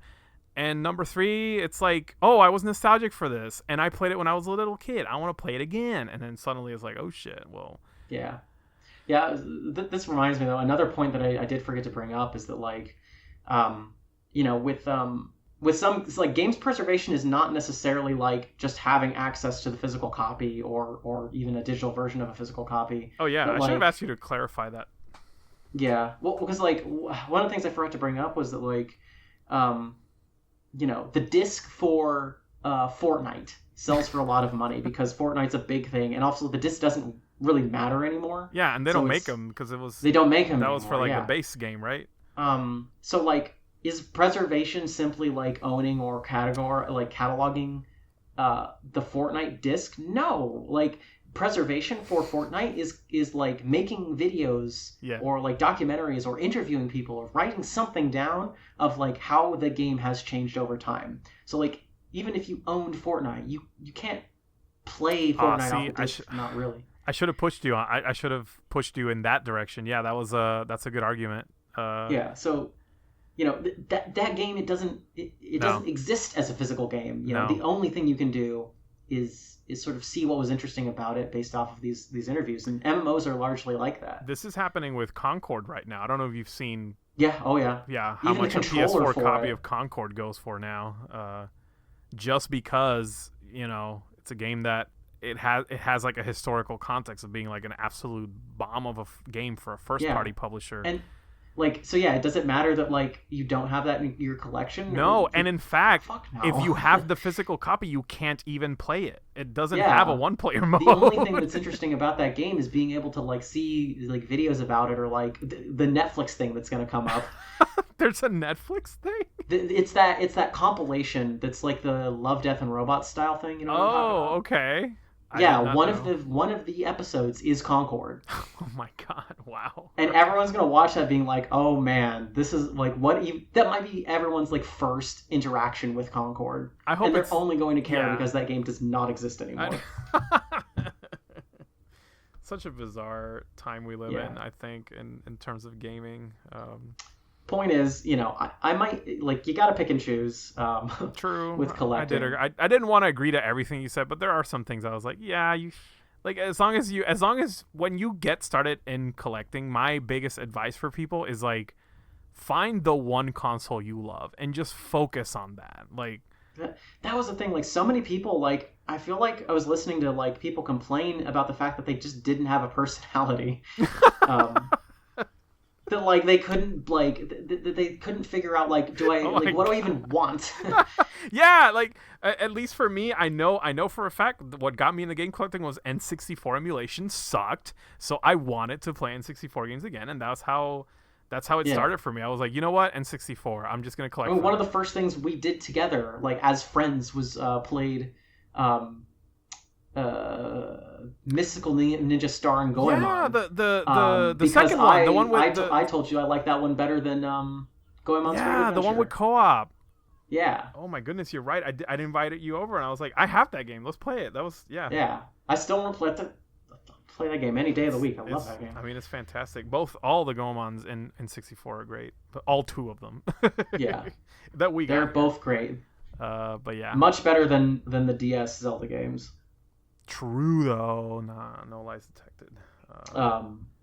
But yeah, no, God, that was the biggest thing. Is like it got rough, like seeing the same kind of like 30 to 45-year-old guy like complain about how this hobby is like not bringing them joy anymore. And I look in the background and see like the most dripless shelves I've ever there. Man, I wish these people would say See, this is the spicy Kyle I'm looking for. Where was this?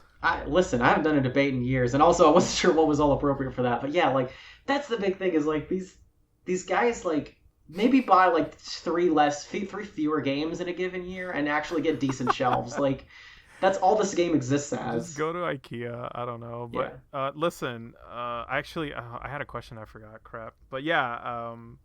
I remember I was watching the videos that were driving me crazy were.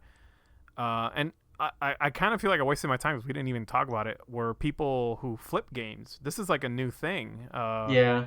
This is a relatively new thing in the collecting scene. It's people who don't necessarily collect. They just buy, and they're not shy at all about their intention to make money, which used to be. I think also like partially it's like I agree we didn't talk about it too much, but like it's also like it's the same thing in like shoes or literally anything that has like a value. Yeah, assigned Lego. to it. So it's people almost, do with Lego too. Like and vinyl, which we're both kind of familiar with. I feel like it's completely agnostic to that though. It's like it's almost Absolutely, not game collecting. It's just buying and reselling, which got worse during the pandemic and is now finally getting a little better. But the interesting thing about it is that this used to be very frowned upon in game collecting scene. Like if something, maybe I should have brought this up in the 20-year question. How has things changed? That's one of the ways it changed. Like back then, if you were a reseller, you were like unanimously, like everyone believed you were the enemy. Like people who collected and didn't collect. Everyone hated I feel like now the difference is that like the economy is so bad that people are like, yeah, man, like sell that thing for $300. Well, I think what actually happened is people kind of realized, well, there's really no stopping this, and why am I going to get upset? Like, who cares? But then also the fact that it just became more acceptable because younger people are hustling and they have different ways to hustle, and their hustle is, well, I'm not keeping these games, I'm selling them. Like, I'm gonna make money. And I watched a couple of videos of people going like, I bought this many. They go to something to me that was like unheard of back then. They would go to used game stores to flip. Like they just go through every game in the shelf, PS3, Xbox 360, stuff that's like cheap right now, and find anything that's underpriced and sell it. Like to the point where I found out that some used game stores have policies against this. Like this is how common it's becoming. If they suspect that you're trying to resell a game, they're just like, yeah, we don't have it. Like, you'll go up to the front, they're like, yeah, we don't have it. I remember kind of like peak of lockdown. I got really into like buying like 2 copies of vinyl. So I would just like, I would have the one for me and then I would sell the other one to help pay for the hobby. And It was, like, I felt like okay with that because I was like, look, I'm only ever buying one extra. That's I'm probably only ever selling it at like whatever the going rate is or like a couple bucks lower. Yeah. And it's usually only giving me like, it's basically just making the vinyl like half off or like, a little bit more. At most, I would get my money back. For if I'm being charitable, if I'm being nice, like this is probably how it starts for some people who flip games. Yeah. Maybe they're like, you know what? And again, probably a product of COVID. And I'll buy this game and I'll buy another one so that I can sustain this stupid hobby. And then they're like, wait, there's money in here. I'm actually making money instead of, breaking even. So yeah, I will say like I did that and now I largely don't do that anymore because it just sucks. It sucks ass to actually sell things. Like it's a pain in the ass. I used to list that stuff on eBay. It's terrible. Yeah. I feel like yes, you can make money and there are people that can game the system and be on top. But I think for the most people, like hell, even game stores, you do that because you want to. You don't do that because you want to make money. No, yeah, the hustle is harder. Like. I was watching another video that was the Game Chasers. Shout out to them. I love them, by the way. I used to watch them all the time, and they're kind of like what helped me get into game collecting too. But recently they had a video where it was like, it's there's still good deals out there. You still can find good stuff. It's just that you have to work harder for it. Yeah. Well, like one of the things we were talking about before this episode was like, I was like, do you want to own a piece of gaming history? Like, go buy the disc for Alan Wake, like the original one on a console because it's got the original music. Yes, like, it does. It's like $20, not even. Yes, like, and it has the product. They took product placement out of the remake. They took the Energizer Bunny. It's not in the remake. I have a PS4 copy of Death Stranding, and you bet you I'm gonna play that again one day just to see the monster. Wait, they took that out? It's not in the director's cut anymore. They took out the monster drink? Probably because the licensing thing went up. Like, it might not just be, like, artistic direction. See, because you probably had to renegotiate. The FOMO part of my brain is like, oh, wait, do I have... Now I'm doing the Mega Man Legends thing. Do I have it? Do I have the PS4 version? I'm sorry, you're just going to contend with the fact that your Sam Porter Bridges is just going to have, like, a regular energy drink and not fucking Monster. I'm sorry, Jorge. Make peace with that. Listen, I was super bummed out the Energizer Bunny was not in Alan Wake. I'm sorry. I was. I can't deal with that again. I can't deal with that again, Kyle. I'm sorry. The point is, like, yeah, flipping made me, like, trying to flip stuff or just, like, make money off of stuff or even just sell stuff to recoup something. That has to be your job. Yeah, it sucks. It is a lot of work and it's very draining. That has to be your job. So I would not recommend. Like, it's just not a thing you can do casually. Yeah. The only time it's really worth it is if you could use it to save up for something meaningful, like a ticket to the Question Zone. Oh, welcome to the Question Zone. Get ready. Yes, we've solicited a number of questions. You can contact us at brainlordspod@gmail.com. Our first inquiry is from Anthony Chaparelli, who says... We don't say, how's the film watch of that movie, or I love the book read of that novel. Imagine we eliminated the word gameplay. What would you use instead? Huh. Also, you got me with that name. What, it's from a definitely real Italian named Anthony Chaparelli.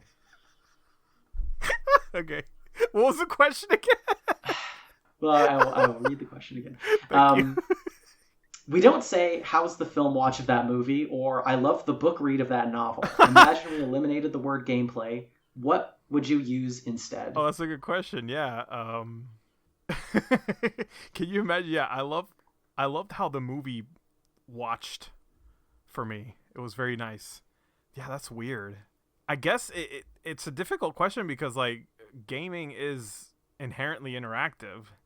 That's the thing. I'm more. I do think that our naming conventions often just suck. To put it charitably, they kind of suck ass. Yeah, honestly, I agree with that.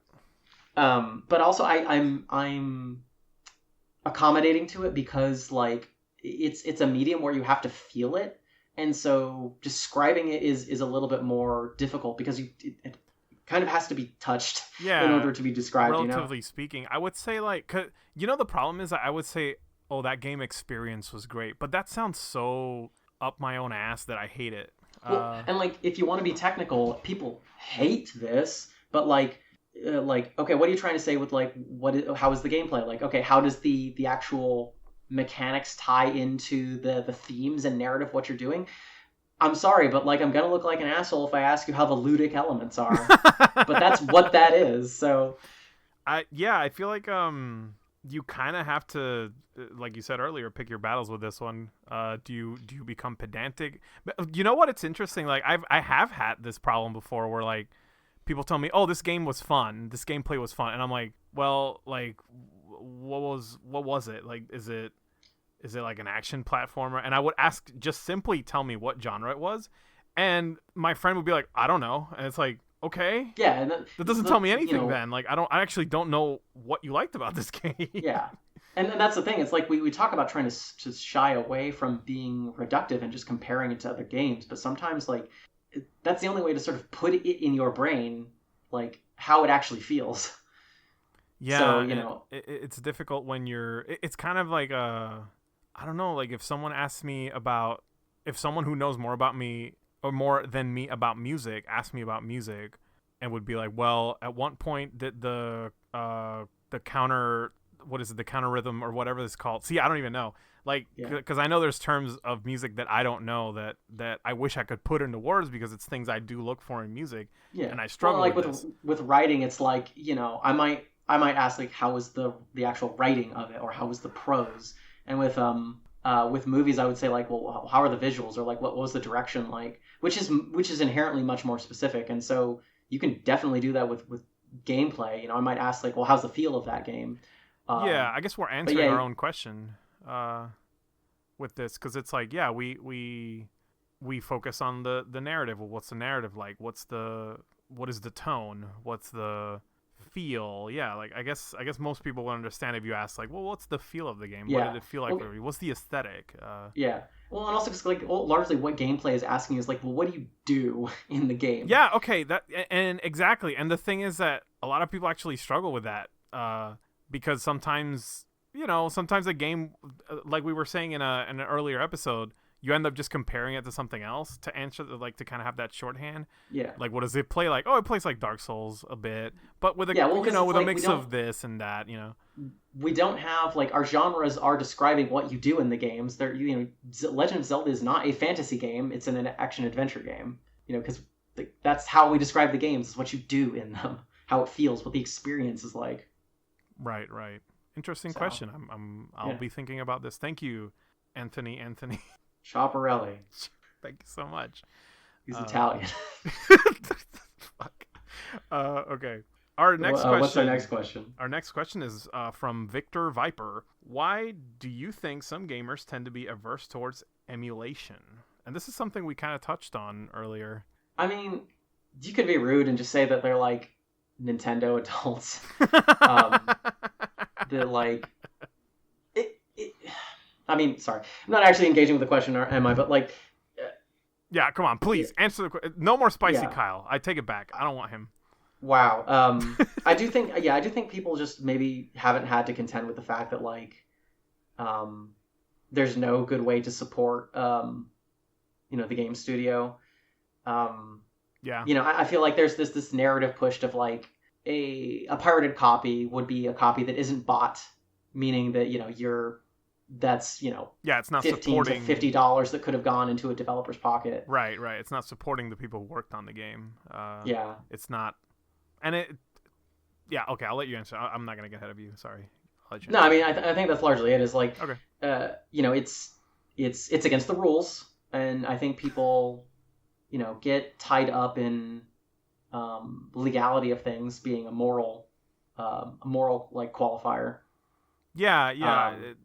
To be fair, to steelman the argument against emulation, I do think you hit on probably the most important part of it is that a pirated copy really isn't providing for anything other than yourself.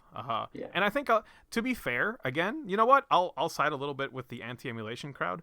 To some extent, people who emulate do have this like weird aura of entitlement, like, oh, I should be able to play these games. Oh, I need to be able to play. These should be accessible for me at all fucking times. And at the end of the day, it's like you're doing something that is not legal. Like, just admit it. Just be real and be like, yeah.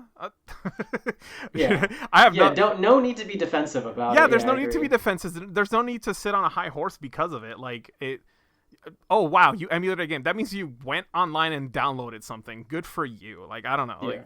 Like, does that deserve praise? Not necessarily. I do feel like it is important for people who don't have access to games, especially retro games, to be able to have the option of emulating. Just don't be up your own ass about it.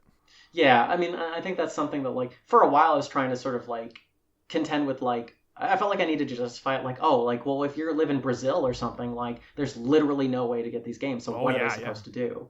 And so first I kept trying to, like, qualify it, like, okay, well, like, there are these conditions that make pirating okay, but, like, at the end of the day, like, no, just, if you want to pirate something, just pirate it. Yeah, just do it. Don't make it like a thing about. There's nothing noble about it. There's not qualifiers for any game, any reason. If you want to pirate it, just do it. Who cares? Yes, literally. If it's a smaller game or an indie game and you like it, maybe toss them a couple of bucks because chances are most of the people that do that, like, pirate something and end up liking it end up buying it. Like, there's very, very few games I've not, like. There were, like, smaller games that I didn't pay for after the fact. Right. Full disclosure, we do not endorse piracy in this podcast. I endorse piracy. Let's go. Oh, see, that's the Kyle I want. All right. But yeah. I will say, I do get a little tired of, like, the opposite, where it's, like, this double speak of, like, we have to pretend.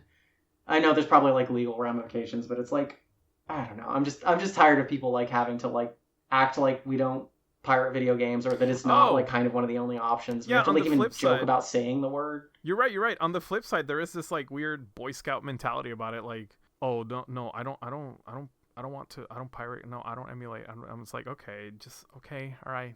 I don't want to talk about it. Don't worry about it. It's fine. You're cool. And that does bother me a little bit because it's like, listen, if you want to play Mother 3 right now, that's the only way to do it. In an English language. Or unless you learn Japanese. You can buy a repo cart. Unless you learn Japanese. Right now, the only way to play Mother 3 is to download it and pirate it. Nintendo doesn't give a fuck. If they did, we would have Mother 3 right now. But we don't. So, it's whatever. Just which is actually a strong point you brought up was, like, I think I mentioned Mother 3 and I kind of walked into that one earlier where you were like, well, Mother 3, is the only way to play it is emulation. I'm like, shit, I'm trying. Mm-hmm. And Nintendo's not going to give it to us. It's like, okay, all right. All right, thank you, question people, for asking stuff. Yeah. Well, let's end with a trip to the rec room. Ooh, the rec room. The where thing we I forgot we were doing. Where we recommend something inside and outside the world of gaming that might complement our panel. So I'll just jump into it.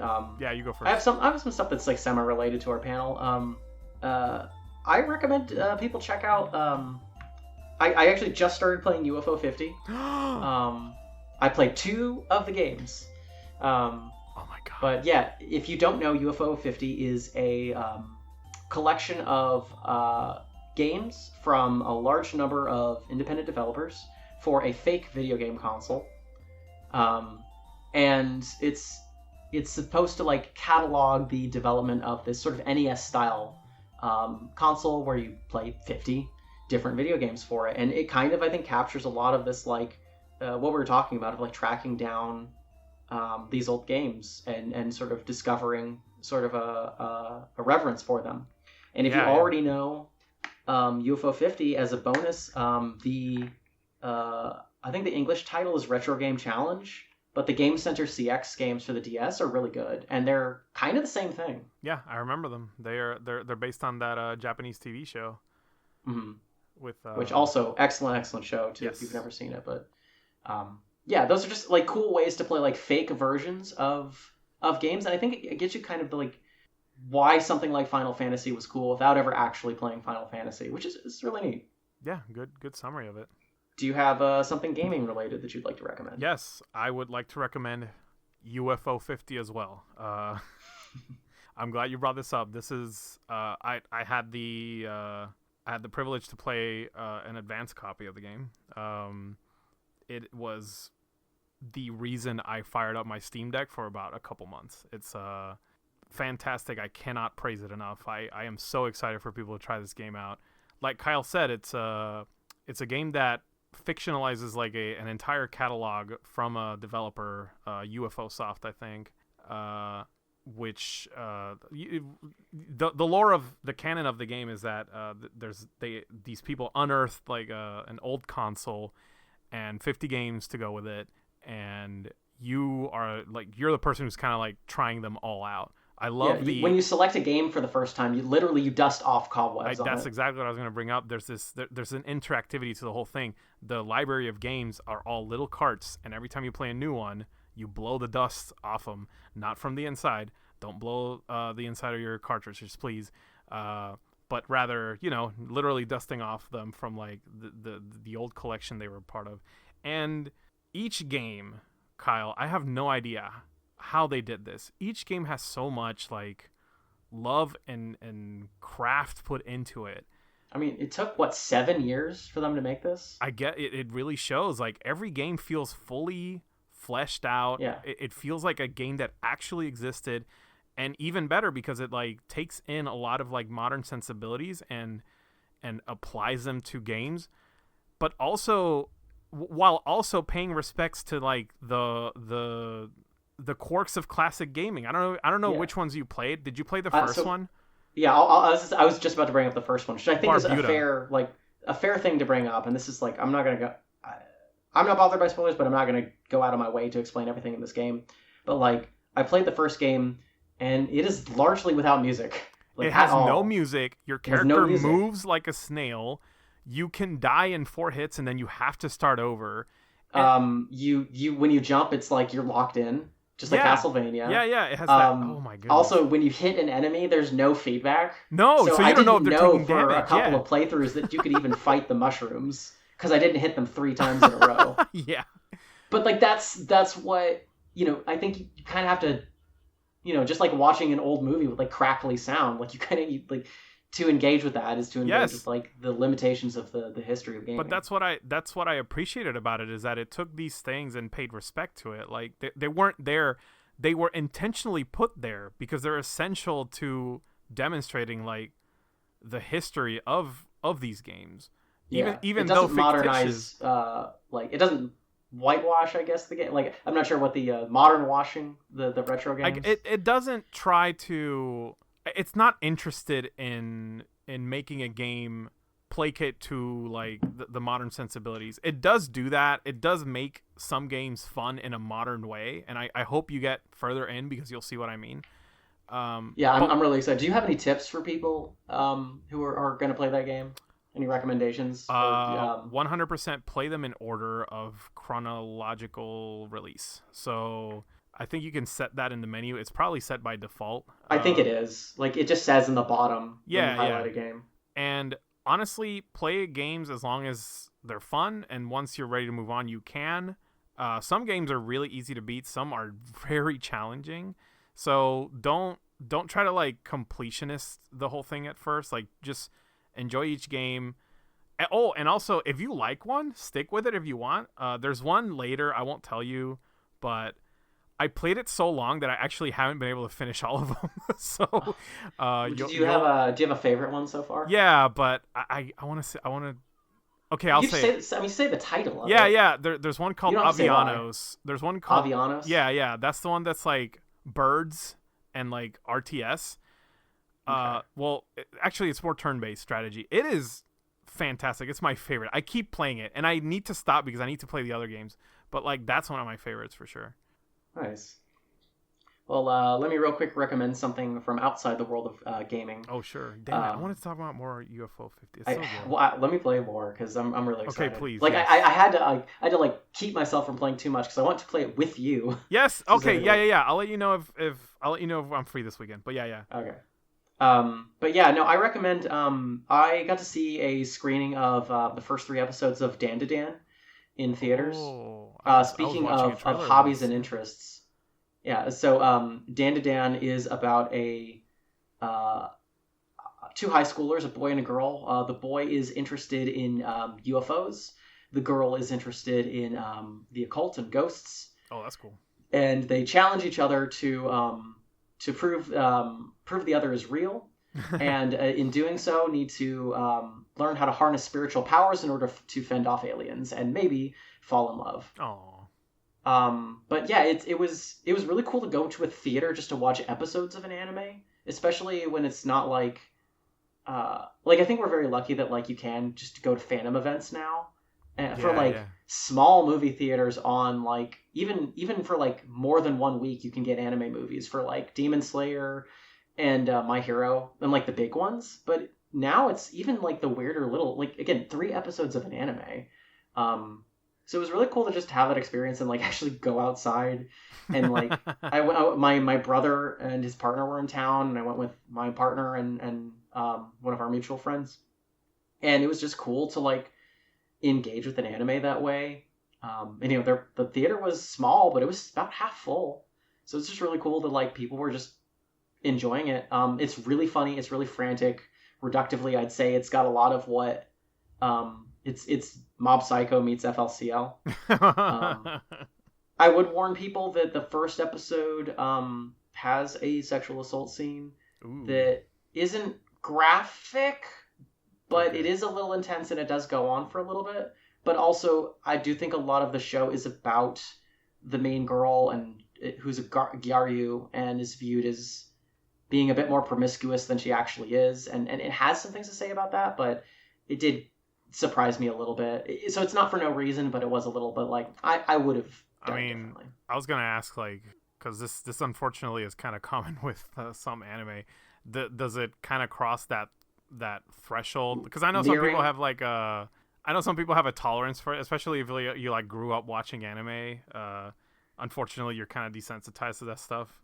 I would say Uh, it's like not as in your face with it as say like Kill la Kill. okay, all Um, right, yeah, and in fact, I would because say that like that scene I described was pretty uh, like was not the focus of the episode, and like okay, that's a little better than because yeah, man, it's I'm glad you brought up Kill la Kill. I actually couldn't get into it. I enjoyed watching it, but also I don't know if I could rewatch it. So Yeah, it's funny because a lot of people I know recommend it to me. They're like, "Oh, you would love it. You will love it." I watched the first episode. I'm like, "What part of this would I love? I don't understand." But yeah, no um, shade. It's just that it's not for me. yeah, and that's coming to Netflix in like early October. I And saw a trailer. so The art style looks fantastic. it's so good. Oh Yeah. my god, it's so good. Like I told you, there's a fight scene that's like all black and white for like 3 full minutes. Okay. I'm looking forward to at least like something because I love when anime looks the way that does. Mhm. Dan to Dan. Dan to Um, Dan. because all I've seen is the trailers, but man, the way they draw faces with like the button nose and like Hmm. the eyes are big, but they're still like they have like realistic eyelashes and details like that. I love that stuff. Yeah, So yeah. uh, Something I it's really a liked really about it appealing was that style. the author wanted to do like a rom com one shot, and a colleague of his forced him to read 100 seinen rom coms, and he actually Oh, did it, and you nice. can tell in the work. All right, yeah, yeah, Yeah, but that's anyways, cool. it's Yeah. good. I think it's gonna be weekly, so We all know Berserk is made better because Miura engaged with shoujo manga. So yeah. Anyway, But what would you recommend? my non-game recommendation is actually a comic book. I've been reading Batman Court of Owls. It just got re-released, and a lot yeah, of is that the yeah. one that has to deal with like the death, the mystery behind like the death of his parents? So yes and no. It's like I'm not too far into it yet, but there is like some family history going on with the plot.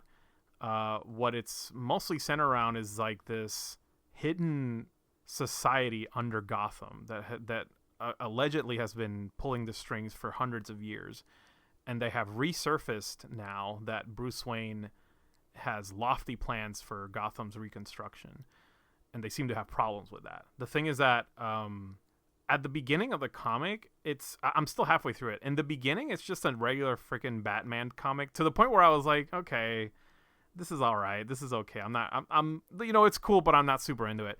And then halfway through, it goes bonkers, and I'm like, well, hold up. Now this is like now a comic book, and it's using the medium of comic book effectively. It's actually really well drawn too, and sequentially like illustrated beautifully. The colors, normally I don't like the coloring in like American comics, but this one does a really good job of using like muted gritty colors for like to set the darkness of Gotham. Like it's actually pretty good. I'm glad people recommend it to me. I'm finally reading it, and I hope my comic book friends will be proud of me when I'm done. Yeah, I've heard really good things about that one. I'm looking at it right now, and Batman usually can do a lot of really cool stuff with heavy black like shading. But they push that hard with this one. But what I love is there's a part in the comic. I'll spoil this for you. There's a part in we tease. Okay, I'll tease this for you. Yeah. No, I'm just being semantic. But there's a part in the comic where I had to turn the book a different angle to read what's going on, and then it kept doing that, and I went, "Holy shit, this is awesome!" That's really cool too, because like like House of Leaves, like not a lot of House of Leaves. It reminded me of that. Not a lot of like literature plays with the fact that it's literature, and I think that's kind of why I like games as much as I do, because like games I think are more aware of that you're actually playing with them. Yeah, I thought it was great. At that point, I was like, oh, now I see why people like this. This is really cool. But yeah, I recommend it. That's really cool. Yeah, I don't normally engage with comics, or when I do, it tends to be non-superhero stuff. Yeah. I used to be much more into like independent comics and stuff, and manga before that. Like, yeah.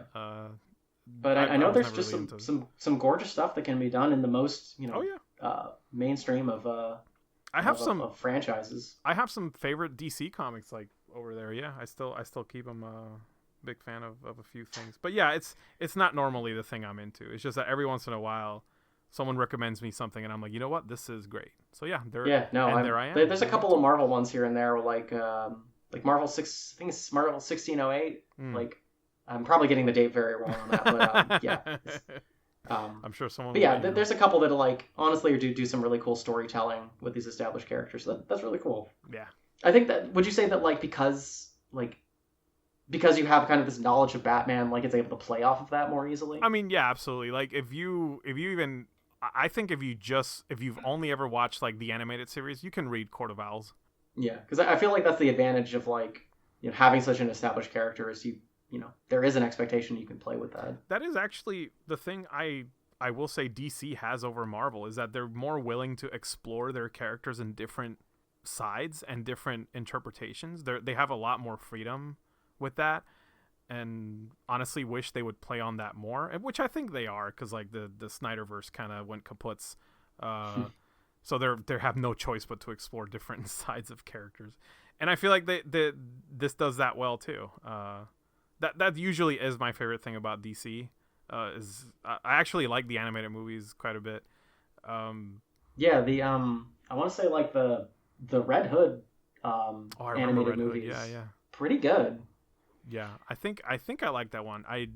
There's one I always forget the name. It's like Crisis on Two Earths. I think it's the one. Oh, Crisis on Infinite Earths. That one's pretty good too. There's one. It's one where like they have the asshole Justice League, like from another dimension. With like Owlman. That one's really cool. That one I love. Yeah. That one. Yeah, where Batman's a nihilist. Yeah, that one's actually pretty good. Yeah, so they do a good job of like, and I mean this in the nicest way. They do a good job of pandering, like giving you exactly what you want to see.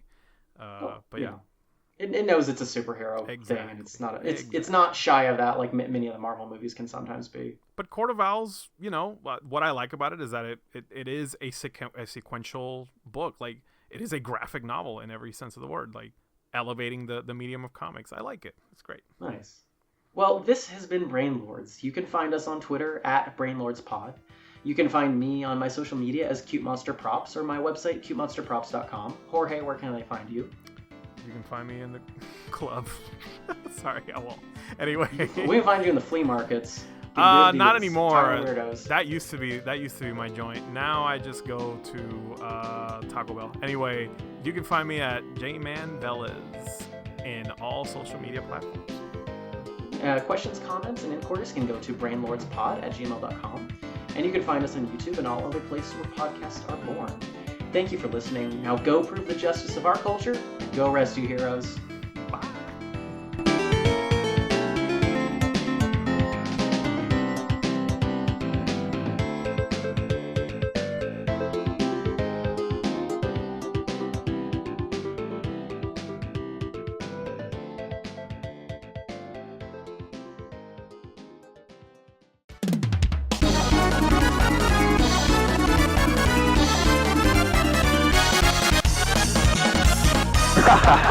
Ronaldinho, success!